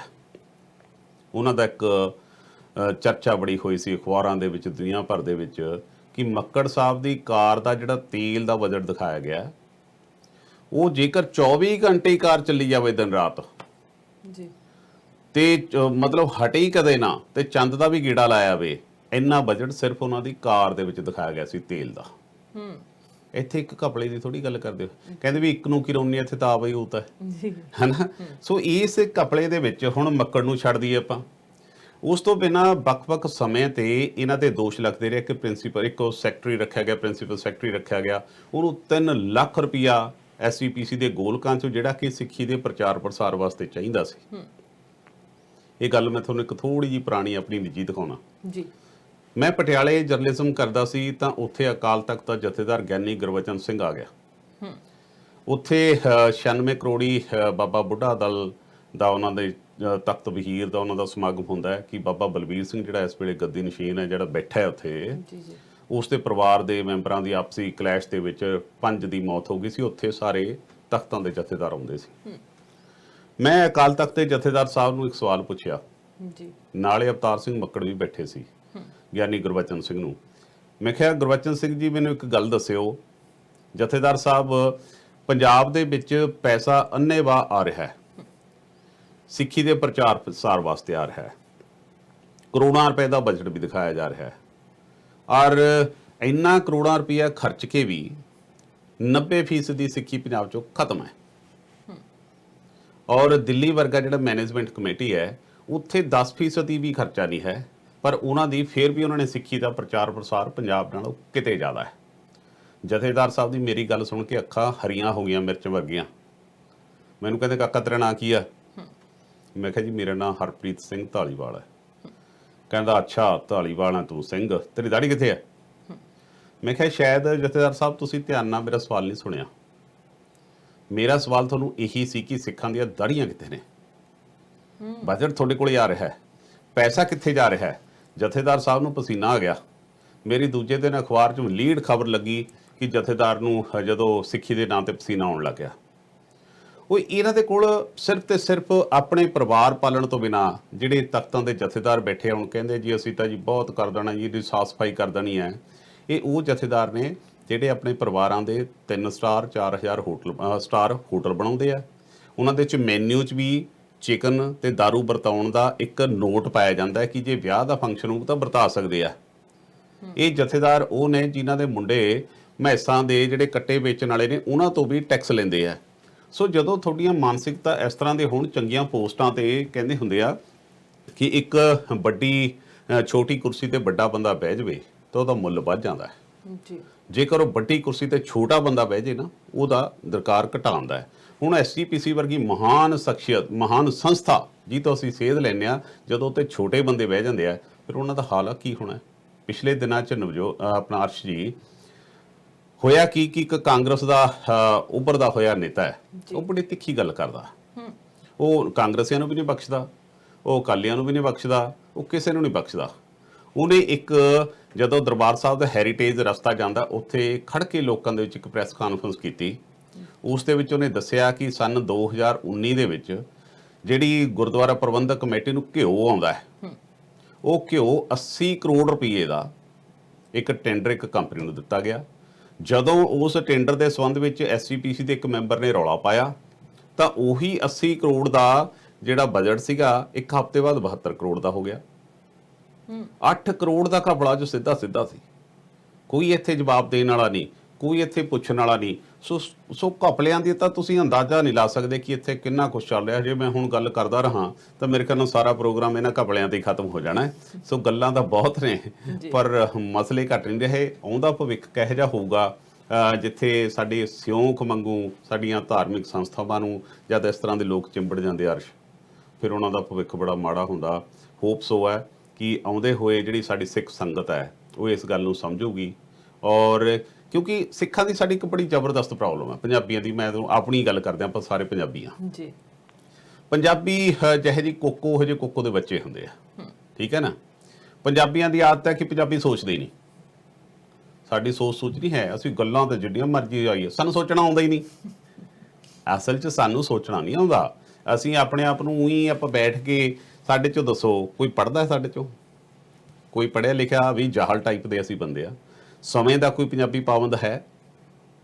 ਤੁਸੀਂ ਦੇਖਿਓ ਕਿਸੇ ਨੂੰ ਵੀ ਕਹਿ ਦਿਓ, ਹੈ ਨਾ, ਨਾ ਇਹਨਾਂ ਨੂੰ ਸੋਚਣਾ ਆਵੇ, ਨਾ ਸਮੇਂ ਦੇ ਪਾਬੰਦ ਨੇ, ਨਾ ਕਦੇ ਕੋਈ ਲੌਜਿਕ ਨਾਲ ਗੱਲ ਕਰਦੇ ਆ, ਸਿਰਫ ਤੇ ਸਿਰਫ ਭਾਵੁਕਤਾ ਦੇ ਨਾਲ ਜਿੱਧਰ ਨੂੰ ਚੱਲਣਾ ਠੱਡੇ ਟਪਾ ਦੇਣੇ, ਫਿਰ ਵਾਪਸ ਮੁੜੇ ਆਉਣਾ ਨਾਲ ਦੀ ਨਾਲ, ਫਿਰ ਵਾਅਦਾ ਕਦੇ ਨਹੀਂ ਪੂਰਾ।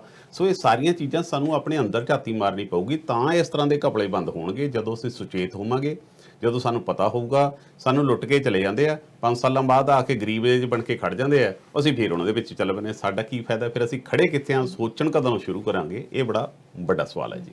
ਬਿਲਕੁਲ, ਸੋਚ ਜਿਹੜੀ ਹੈਗੀ ਆ ਉਹ ਸਾਨੂੰ ਆਪਣੀ ਇਹ ਜੀ ਦਰੁਸਤ ਕਰਨੀ ਚਾਹੀਦੀ ਹੈ ਕਿ ਜਦੋਂ ਅਸੀਂ ਸੋਚੀਏ ਤੇ ਅਸੀਂ ਪੂਰਾ ਸੋਚ ਸਮਝ ਕੇ ਕੋਈ ਫੈਸਲਾ ਲਈਏ, ਤੇ ਇਹੋ ਜਿਹਾ ਫੈਸਲਾ ਲਈਏ ਜਿਹੜਾ ਜਿਹਦੇ ਸਾਹਮਣੇ ਅਸੀਂ ਫੈਸਲਾ ਲਿਆ ਉਹ ਵੀ ਇੱਕ ਵਾਰ ਡਰ ਜਾਵੇ ਕਿ ਇਹ ਫੈਸਲੇ ਤੇ ਹੁਣ ਇਹ ਆਏ ਨਹੀਂ ਹੈ ਕਿ ਅਸੀਂ ਇੱਕ ਫੈਸਲਾ ਲੈ ਲਿਆ ਤੇ 10 ਦਿਨ ਬਾਅਦ ਉਸ ਤੋਂ ਬਦਲ ਗਏ ਜੀ। ਤੇ ਇਹ ਚੀਜ਼ਾਂ ਜਿਹੜੀਆਂ ਨੇ ਉਹ ਬਹੁਤ ਸਾਹਮਣੇ ਆ ਰਹੀਆਂ ਨੇ। ਤੇ ਹੁਣ ਤੁਸੀਂ ਜਿਵੇਂ ਸਿਆਸਤ ਦੀ ਗੱਲ ਕੀਤੀ ਹੈ ਕਿ ਧਰਮ ਨੂੰ ਲੈ ਕੇ ਸਿਆਸਤ ਹੋ ਰਹੀ ਹੈਗੀ ਹੈ, ਤੇ ਧਰਮ ਦੇ ਨਾਂ ਤੇ ਸਿਆਸਤ ਕੀਤੀ ਜਾ ਰਹੀ ਹੈ, ਪੋਲੀਟੀਕਲ ਪਾਰਟੀਆਂ ਇਨਵੋਲਵ ਹੋ ਗਈਆਂ ਨੇ, ਪੈਸੇ ਨੂੰ ਮੁੱਖ ਰੱਖਿਆ ਜਾ ਰਿਹਾ ਹੈਗਾ ਆ, ਤੇ ਉਹ ਧਰਮ ਦਾ ਕਿਤੇ ਨਾਮ ਨਿਸ਼ਾਨ ਹੀ ਨਹੀਂ ਹੈਗਾ। ਹੁਣ ਕਈ ਵਾਰ ਹੁਣ ਅਸੀਂ ਅਗਲੀਆਂ ਜਨਰੇਸ਼ਨਸ ਨੂੰ ਕੀ ਸਿਖਾਵਾਂਗੇ ਕਿ ਧਰਮ ਕੀ ਹੁੰਦਾ, ਸਿੱਖੀ ਕੀ ਹੁੰਦੀ ਹੈ, ਕਿ ਅਸੀਂ ਉਹਨਾਂ ਨੂੰ ਸਿਖਾ ਪਾਵਾਂਗੇ? ਕਿ ਉਹਨਾਂ ਨੂੰ ਜਦੋਂ ਇਦਾਂ ਦੀਆਂ ਐਗਜ਼ਾਮਪਲਸ ਜਾਂ ਉਹਨਾਂ ਨੂੰ ਕਿਤੇ ਖਬਰਾਂ ਤੋਂ ਪਤਾ ਲੱਗੂਗਾ, ਉਹ ਕਹਿਣਗੇ ਕੀ ਅਸੀਂ ਕਰਨਾ ਹੈਗਾ ਇਦਾਂ ਦੀ ਚੀਜ਼ ਦੇਖ ਕੇ ਜਾਂ ਇਦਾਂ ਦਾ ਧਰਮ ਨੂੰ ਲੈ ਕੇ। ਹੁਣ ਧਰਮ ਦੀ ਇੱਕ, ਜੇ ਬਾਲੀਵੁੱਡ ਐਕਟਰ ਦੀ ਅਸੀਂ ਇੱਕ ਦੀ ਗੱਲ ਕਰੀਏ, ਉਹਨਾਂ ਨੇ ਇੱਕ ਗੁਰੂ ਗੋਬਿੰਦ ਸਿੰਘ ਜੀ ਦੇ ਜੋ ਸ਼ਬਦ ਸੀਗੇ ਉਹਨਾਂ ਨੂੰ ਲੈ ਕੇ, ਬਾਣੀ ਨੂੰ ਇੱਕ ਟਵੀਟ ਕੀਤਾ ਲਾਈਨ ਨੂੰ ਲੈ ਕੇ, ਪਰ ਉਹਨਾਂ ਤੋਂ ਬਾਅਦ ਵਿੱਚ ਮਾਫੀ ਮੰਗ ਲਈ ਗਈ ਹੈਗੀ। ਸੋ ਕੀ ਟਵੀਟ ਸੀਗਾ? ਕਿਉਂਕਿ ਜਦੋਂ ਸਾਨੂੰ ਜਾਗਰੂਕਤਾ ਹੀ ਨਹੀਂ ਫੈਲਾ ਰਹੇ ਅਸੀਂ ਬਾਣੀ ਨੂੰ ਲੈ ਕੇ, ਤੇ ਦੂਜੇ ਤਾਂ ਤੋੜ ਮਰੋੜ ਕੇ ਕੁਝ ਵੀ ਪੇਸ਼ ਕਰ ਸਕਦੇ। ਇਹ ਅਸਲ 'ਚ ਕੋਸ਼ਿਸ਼ਾਂ ਸ਼ੁਰੂ ਤੋਂ ਹੀ ਜਾਰੀ ਨੇ ਕਿ ਸਿੱਖ ਧਰਮ ਨੂੰ ਕਿਸੇ ਨਾ ਕਿਸੇ ਤਰੀਕੇ ਨਾਲ ਹਿੰਦੂ ਧਰਮ ਦਿਖਾਉਣ ਦੀ ਕੋਸ਼ਿਸ਼ ਕੀਤੀ ਜਾਵੇ, ਉਹਨਾਂ ਨੂੰ ਓਵਰਲੈਪ ਕਰਨ ਦੀ ਕੋਸ਼ਿਸ਼ ਕੀਤੀ ਜਾਵੇ। ਤਾਂ ਹੀ ਮੈਂ ਸਟਾਰਟਿੰਗ 'ਚ ਤੁਹਾਨੂੰ ਜਿਹੜੀਆਂ ਤੁਹਾਡੇ ਇਹ ਤੋਂ ਪਹਿਲਾਂ ਆਪਾਂ ਗੱਲ ਕਰ ਰਹੇ ਸੀ, ਮੈਂ ਕਿਹਾ ਸੀ ਕਿ ਅਸੀਂ ਸੋਚਣਾ ਕਦੋਂ ਸ਼ੁਰੂ ਕਰਾਂਗੇ। ਸਾਨੂੰ ਪਤਾ ਹੀ ਨਹੀਂ ਹੈ ਕਿ ਸਾਡੀਆਂ ਜੜ੍ਹਾਂ ਨੂੰ ਤੇਲ ਕੌਣ ਦੇ ਰਿਹਾ ਹੈ।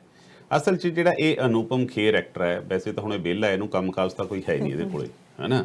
ਸਟਾਰਟਿੰਗ 'ਚ ਇਹਨੂੰ ਕੋਈ ਫਿਲਮਾਂ ਮਿਲੀਆਂ ਸੀ, ਬਾਅਦ 'ਚੋਂ ਤਾਂ ਹੁਣ ਇਹ ਨੌਕਰ ਬੀਬੀ ਕਾ ਹੈ, ਉਹ ਬੀਬੀ MP ਹੈ, ਤੇ ਉਹਦੇ ਸਿਰ ਤੇ ਹੀ ਆਪਣੀ ਸਿਆਸਤ ਕਰਨ ਦੀ ਕੋਸ਼ਿਸ਼ ਕਰਦਾ। RSS ਦਾ ਪੂਰਨ ਇਹਨੇ ਗੁਣਗਾਨ ਕਰਨੇ ਦਾ ਫਰਜ਼ ਬਣਦਾ। ਸੋ ਉਸ ਦੇ ਵਿੱਚ ਇਹ ਮੰਦੀ ਭਾਸ਼ਾ ਲੋਕਾਂ ਨਾਲ ਲੜਦਾ ਫਿਰਦਾ ਹੀ ਫਿਰਦਾ। ਇਹਨੂੰ ਐਂ ਲੱਗਦਾ ਹੁੰਦਾ ਕਿ ਜਿੰਨਾ ਕੁ ਸ਼ਾਇਦ ਮੈਂ ਮਾੜਾ ਬੋਲੂੰਗਾ ਵੀ ਉਸ ਦੇ ਨਾਲ ਸ਼ਾਇਦ ਮੇਰਾ ਕਿਤੇ ਨਾ ਕਿਤੇ ਮੁੱਲ ਬਣਿਆ ਰਹੇ। ਹੁਣ ਇਸ ਵੇਲੇ ਜਿਹੜਾ ਇਹਨੇ ਕੋਸ਼ਿਸ਼ ਕੀਤੀ ਹੈ, ਇਹ ਮੈਂ ਸਮਝਦਾ ਜੀ, ਉਹ ਕਹੀਏ ਨਾ ਵੀ ਉਹਨੇ ਹੁਣ ਮਾਫੀ ਤਾਂ ਮੰਗ ਲਈ ਟਵੀਟ ਤੇ ਵੀ ਜੀ ਮੇਰੇ ਤੋਂ ਜਜ਼ਬਾ ਹੋਰ ਸੀ, ਕਿਹਾ ਕੁਝ ਹੋਰ ਗਿਆ, ਮੈਂ ਕਹਿਣਾ ਨਹੀਂ ਚਾਹੁੰਦਾ ਸੀ, ਪਰ ਇਹ ਬੜਾ ਸੋਚੀ ਸਮਝੀ ਤੇ ਸ਼ਰਾਰਤਪੂਰਨ ਇਹ ਸਾਰਾ ਕੰਮ ਕੀਤਾ ਜਾ ਰਿਹਾ ਹੈ। ਇਹ ਹੌਲੀ ਸਿੱਖ ਧਰਮ ਨੂੰ ਇਹ ਖਰਾਬ ਕਰਨ ਦੀ ਕੋਸ਼ਿਸ਼ ਕੀਤੀ ਜਾ ਰਹੀ ਹੈ। ਇਹਨੇ ਕਿਹਾ ਕਿ 1.25 ਲੱਖ ਸੇ ਏਕ ਲੜਾਊਂ ਤਵੇ ਗੋਬਿੰਦ ਸਿੰਘ ਨਾਮ ਕਹਾਊਂ, ਬਾਬਾ ਜੀ ਦੀ ਬਾਣੀ ਦੇ ਵਿੱਚ ਆਉਂਦਾ। ਇਹਨਾਂ ਨੇ ਕਿਹਾ ਕਿ ਮੈਂ 1.25 ਲੱਖ ਸੇ ਏਕ ਪੜ੍ਹਾ ਦੂੰ। ਸੌਮਿੰਦ ਪਾਤਰ ਇੱਕ ਇਹਨਾਂ ਦਾ ਸਪੋਕਸਮੈਨ ਹੈ, ਉਹ ਵੈਸੇ ਤਾਂ ਡਾਕਟਰ ਹੈ ਪਰ ਉਹਦੀ ਭਾਸ਼ਾ ਬੜੀ ਜਾਲਾਂ ਵਾਲੀ ਹੈ। ਸੋ ਉਸ ਸੰਬੰਧ ਵਿੱਚ ਇਹਨੇ ਜਾਣਬੁੱਝ ਕੇ ਕਿਹਾ, ਕਿਉਂਕਿ ਲੋਕਾਂ ਦੇ ਵੱਡੇ ਲੈਵਲ ਤੋਂ ਜਦੋਂ ਇਹ ਗੱਲ ਚੱਲਣੀ ਆ ਤਾਂ ਲੋਕਾਂ ਦੇ ਜ਼ਿਹਨ 'ਚ ਇਹੀ ਵਸ ਜਾਣਾ ਵੀ ਹਾਂਜੀ ਸ਼ਾਇਦ ਇਹੀ ਹੁੰਦਾ। ਹੁਣ ਇਹ ਸਾਰੀਆਂ ਚੀਜ਼ਾਂ ਜਦੋਂ ਵਿਰੋਧ ਹੋਣਾ ਸ਼ੁਰੂ ਹੋਇਆ, ਜਾਂ ਫਿਰ SGPC ਦਿੱਲੀ ਦੀ ਮੈਨੇਜਮੈਂਟ ਕਮੇਟੀ ਨੇ ਨੋਟਿਸ ਲਿਆ, ਜਾਂ ਸਿੱਖਾਂ ਦੇ ਵਿੱਚ ਗੁੱਸਾ ਹੋਇਆ, ਕਈ ਥਾਂ ਤੇ ਇਹਦੇ ਪੁਤਲੇ ਫੂਕੇ ਗਏ, ਫਿਰ ਕਿਉਂਕਿ ਗੱਲ ਤਾਂ ਇੱਕ ਵਾਰੀ ਚੱਲ ਗਈ ਨਾ। ਸੋ ਜੇ ਆਪਾਂ 100 ਝੂਠ ਨੂੰ ਆਪਾਂ ਬਾਰ-ਬਾਰ ਬੋਲੀ ਜਾਵਾਂਗੇ, ਲੋਕ ਕਿਤੇ ਨਾ ਕਿਤੇ ਤੁਹਾਡਾ ਮੰਨਣ ਲੱਗ ਜਾਂਦੇ, ਜਿਹੜਾ ਇਸ ਵੇਲੇ ਦੇਸ਼ ਦੇ ਵਿੱਚ ਹੋ ਰਿਹਾ ਜੀ। ਉਹ ਸਾਰੀ ਚੀਜ਼ ਦੇ ਵਿੱਚ ਪਹਿਲੀ ਕੋਸ਼ਿਸ਼ ਨਹੀਂ ਹੈ। ਇਸ ਤੋਂ ਇਹਨਾਂ ਦੇ ਭਾਈਵਾਲ ਨੇ, ਉਹ ਹੈ ਸ਼੍ਰੋਮਣੀ ਅਕਾਲੀ ਦਲ। ਇਹਨਾਂ ਦਾ ਭਾਈਵਾਲ ਹੈ। ਜਦੋਂ ਅੰਮ੍ਰਿਤਸਰ ਦੇ ਵਿੱਚ 2014 ਦੀਆਂ ਇਲੈਕਸ਼ਨਾਂ ਸੀ ਤਾਂ ਕੈਪਟਨ ਅਮਰਿੰਦਰ ਦੇ ਸਾਹਮਣੇ ਅਰੁਣ ਜੇਟਲੀ, ਕਾਂਗਰਸ ਦੇ BJP ਦੇ ਸੀਨੀਅਰ ਲੀਡਰ ਨੂੰ ਲਿਆਂਦਾ ਗਿਆ ਸੀ। ਹਾਲਾਂਕਿ ਵਿਚਾਰੇ ਉਹ ਇਸ ਦੁਨੀਆ 'ਚ ਹੁਣ ਹੈ ਨਹੀਂ, ਪਰ ਉਸ ਵੇਲੇ ਅਕਾਲੀ ਦਲ ਦਾ ਭਾਵਕ ਹੋਇਆ, ਉਹ ਮਾਝੇ ਦਾ ਜਰਨੈਲ ਕਹਿੰਦੇ ਆ ਉਹਨੂੰ, ਬਿਕਰਮ ਸਿੰਘ ਮਜੀਠੀਆ, ਉਹ ਭਾਵਕ ਹੋਇਆ ਸੀ ਜਾਂ ਚਮਚੀ ਮਾਰ ਰਿਹਾ ਸੀ, ਆਈ ਡੋਂਟ ਨੋ ਕੀ ਕਰ ਰਹੇ ਸੀ। ਉਹਨਾਂ ਨੇ ਵੀ ਸੇਮ ਆਹੀ ਭਾਸ਼ਾ ਵਰਤੀ ਸੀ ਜੀ ਕਿ ਤਵੇ ਗੋਬਿੰਦ ਸਿੰਘ ਨਾਮ ਕਹਾਉ। ਜਿਹੜੇ ਅਨੂਪਮ ਖੇਰ ਵਰਗਾ ਜਿਹੜਾ ਕਿਸੇ ਦੂਸਰੇ ਧਰਮ ਨਾਲ ਰਿਲੇਟ ਕਰਦਾ ਹੈ, ਹੋ ਸਕਦਾ ਹੈ ਉਹਨੇ ਜਾਣਬੁੱਝ ਕੇ ਕੀਤਾ ਹੋਵੇ, ਇਹ ਵੀ ਹੋ ਸਕਦਾ ਕਿ ਉਹਦੇ ਮੂੰਹੋਂ ਨਿਕਲ ਗਿਆ ਹੋਵੇ, ਉਹਨੇ ਇੱਕ ਇਸ ਤੁਕ ਨੂੰ ਜੋੜ ਲਿਆ ਹੋਵੇ। ਪਰ ਬਿਕਰਮ ਸਿੰਘ ਮਜੀਠੀਆ ਤਾਂ ਨਾ ਤਾਂ ਕਿਸੇ ਹਿੰਦੂ ਧਰਮ 'ਚ ਪੈਦਾ ਹੋਇਆ, ਨਾ ਹੀ ਕਿਸੇ ਬੋਧੀ ਜੈਨੀ ਦੇ ਘਰ ਪੈਦਾ ਹੋਇਆ, ਨਾ ਹੀ ਉਹ ਮੁਸਲਮਾਨਾਂ ਦੇ ਘਰ ਉਹਨੇ ਜਨਮ ਲਿਆ। ਉਹ ਤਾਂ ਸਿੱਖੀ ਸਰੂਪ ਦੇ ਵਿੱਚ, ਸਿੱਖੀ ਪਰਿਵਾਰਾਂ ਦੇ ਵਿੱਚ, ਜਿਨ੍ਹਾਂ ਦੇ ਘਰਾਂ ਦੇ ਵਿੱਚ ਗੁਰੂ ਗ੍ਰੰਥ ਸਾਹਿਬ ਪ੍ਰਕਾਸ਼ ਹੋਣ ਦੀਆਂ ਉਹ ਗੱਲਾਂ ਕਰਦੇ ਆ। ਜਦੋਂ ਉਹ ਬੰਦੇ ਇਹ ਗੱਲਾਂ ਕਰਦੇ ਆ, ਫਿਰ ਇਹ ਗੱਲ ਸਮਝ ਆਉਂਦੀ ਹੈ ਕਿ ਬੜੀ ਸੋਚੀ ਸਮਝੀ ਚਾਲ ਦੇ ਤਹਿਤ ਇਹ ਸਾਰੀਆਂ ਚੀਜ਼ਾਂ ਕਰਨ ਦੀ ਕੋਸ਼ਿਸ਼ ਕੀਤੀਆਂ ਜਾਂਦੀਆਂ ਨੇ। ਸਿੱਖ ਧਰਮ ਤੇ ਪਹਿਲੀ ਵਾਰ ਥੋੜੀ ਹੈ ਜੀ, ਸਿੱਖ ਧਰਮ ਤੇ ਲਗਾਤਾਰ ਤੁਸੀਂ ਹੁਣ 1999 ਦੇ ਵਿੱਚ ਜਦੋਂ 300ਵਾਂ ਮੇਰੇ ਖਿਆਲ ਨਾਲ ਆਪਣਾ ਪੁਰਬ ਮਨਾਇਆ ਜਾ ਰਿਹਾ ਸੀਗਾ, ਉਦੋਂ SCPC ਨੇ ਕਿਤਾਬਾਂ ਛਾਪੀਆਂ।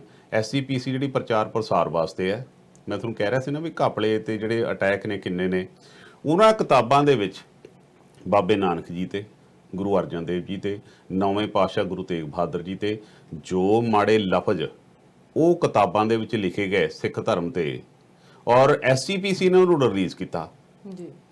ਇਹ ਤਾਂ ਇੱਕ SCPC ਦਾ ਮੈਂਬਰ ਸੀ, ਉਸ ਨੇ ਰੌਲਾ ਪਾਇਆ 2006 ਦੇ ਵਿੱਚ ਵੀ ਜੀ ਆਹ ਦੇਖੋ ਜੀ ਤੁਸੀਂ ਇਸ ਤਰ੍ਹਾਂ ਸਾਡਾ ਜਲੂਸ ਕੱਢਿਆ ਪਿਆ ਤੇ ਸਾਡੀ SCPC ਆਪਣੇ ਆਪ ਛਾਪ ਰਹੀ ਹੈ। ਜੁਡੀਸ਼ਰੀ ਕਮੇਟੀ ਦੇ ਕੋਲ ਭੇਜਿਆ ਗਿਆ, ਉਹ 10 ਸਾਲ 8 ਸਾਲ ਉਹਨੇ ਦਬ ਕੇ ਰੱਖਿਆ। ਉਸ ਤੋਂ ਬਾਅਦ ਫੈਸਲਾ ਕੀ ਆਉਂਦਾ, ਅਖੇ ਜੀ ਇਹ ਤਾਂ ਬਹੁਤ ਟਾਈਮ ਉਹ ਲੰਘ ਗਿਆ ਜੀ, ਹੁਣ ਆਪਾਂ ਕੀ ਕਰ ਸਕਦੇ ਹਾਂ। ਇੱਥੋਂ ਲੱਗਦਾ ਕਿ ਇਹ ਸੋਚੀਆਂ ਸਮਝੀਆਂ ਖੇਡਾਂ ਨੇ, ਸੋਚੀਆਂ ਸਮਝੀਆਂ ਸਾਜ਼ਿਸ਼ਾਂ ਨੇ। ਇਹ ਸਾਡੇ ਧਰਮ ਤੇ ਅਟੈਕ ਕਰਨ ਵਾਸਤੇ ਇਸ ਤਰ੍ਹਾਂ ਦੀਆਂ ਨੀਤੀਆਂ ਰਹਿਣਗੀਆਂ, ਉਹ ਕਰਦੇ ਹੀ ਹੁੰਦੀਆਂ ਨੇ ਵਿਰੋਧੀ ਧਿਰਾਂ, ਪਰ ਉਸ ਦੇ ਵਿੱਚ ਆਪਾਂ ਕਿੰਨੇ ਕੁ ਸੁਚੇਤ ਹਾਂ, ਆਪਾਂ ਨੂੰ ਕਿੰਨੀ ਕੁ ਸਮਝ ਹੈ। ਜੇਕਰ ਆਪਾਂ ਕਹੀਏ ਨਾ ਜੀ ਵੀ ਹਾਂਜੀ ਵੀ ਨਹੀਂ ਜੀ ਉਹ ਬੜੇ ਮਾੜੇ ਹੈ ਜੀ, ਸਾਡੇ ਤੇ ਰਾਜ ਕਰਦੇ ਆ ਜੀ, ਇਹ ਥੋੜੀ ਕਮਜ਼ੋਰੀ ਹੈ। खुद ही को कर बुलंद इतना कि हर तहरीर से पहले खुदा बंदे को खुद पूछे कि बता तेरी रजा क्या है।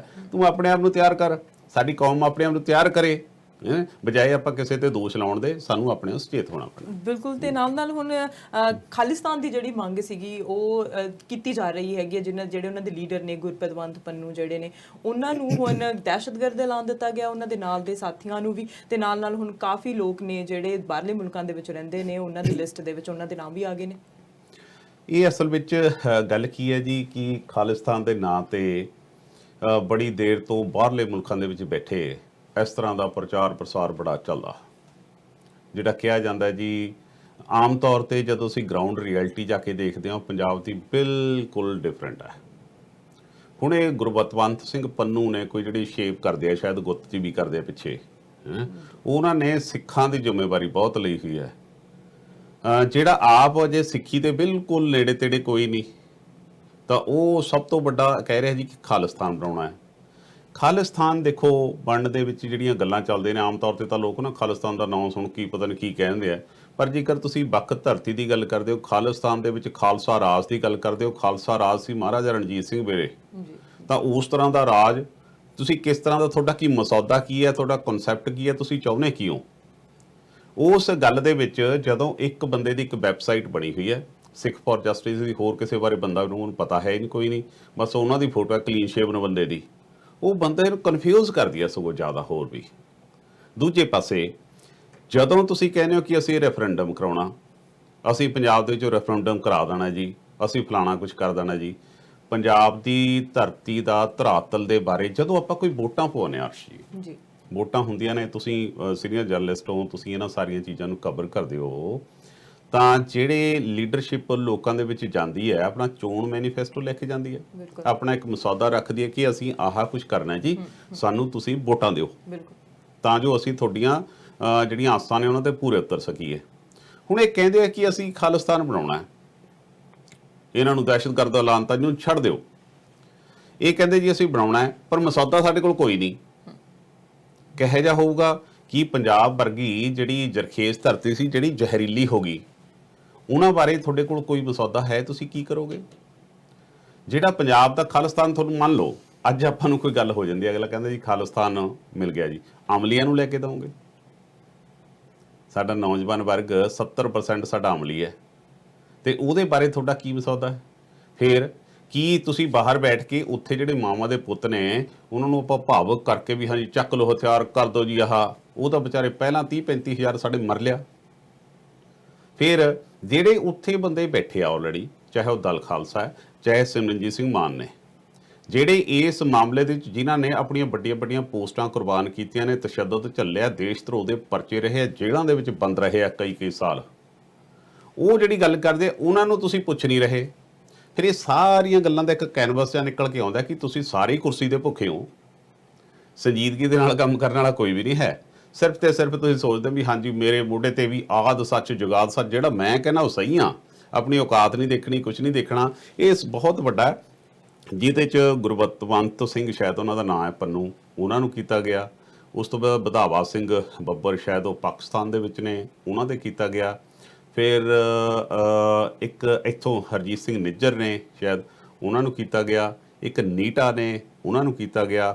ਦੇਖੋ ਸਰਕਾਰਾਂ ਨੇ ਸਾਰੀਆਂ ਨੇ ਉੱਥੋਂ ਦੀਆਂ ਜਿਹੜੀਆਂ ਵੀ ਹੋਣਗੀਆਂ, ਜਦੋਂ ਵੀ ਤੁਸੀਂ ਕੋਈ ਪਾਲਿਸੀ ਕੋਈ ਕਰੋਗੇ, ਪਰ ਤੁਹਾਡੇ ਕੋਲ ਕੁਝ ਕਨਸੈਪਟ ਤਾਂ ਹੋਵੇ ਨਾ, ਕੋਈ ਗੱਲਬਾਤ ਕਰਨ ਦਾ ਤੁਹਾਡੇ ਕੋਲ ਕੁਝ ਤਾਂ ਹੋਵੇ। ਤੁਹਾਨੂੰ ਕੋਈ ਪੱਤਰਕਾਰ ਕੋਈ ਸਵਾਲ ਪੁੱਛਣਾ, ਤੁਹਾਡੇ ਕੋਲ ਜਵਾਬ ਕੋਈ ਨਹੀਂ ਹੁੰਦਾ, ਸਿਰਫ ਤੇ ਸਿਰਫ ਹਾਂਜੀ ਸਾਨੂੰ ਲੈ ਦਿਓ ਜੀ ਅਸੀਂ ਦੇਖ ਲਾਂਗੇ। ਇਹੀ ਤਾਂ ਹੁਣ ਆਮ ਆਦਮੀ ਪਾਰਟੀ ਕੀ ਕਰਦੀ ਰਹੀ ਹੈ ਪਿਛਲੇ, ਵੀ ਸਾਨੂੰ ਮੁੱਖ ਮੰਤਰੀ ਭਗਵੰਤ ਮਾਨ ਕਹਿੰਦਾ ਮੈਨੂੰ ਮੁੱਖ ਮੰਤਰੀ ਬਣਾ ਦਿਓ, ਆਉਂਦਾ ਸੀ ਮੇਲ ਦਾ ਪੈਰ, ਕੋਈ ਇੱਥੇ ਧਰੇ ਜਾਂਦਾ ਸੀ, ਕੋਈ ਇੱਥੇ ਜਿਹੜਾ ਕਦੇ ਰੋਟੀ ਖਾ ਕੇ ਡਿੱਗ ਜਾਂਦਾ ਸੀ।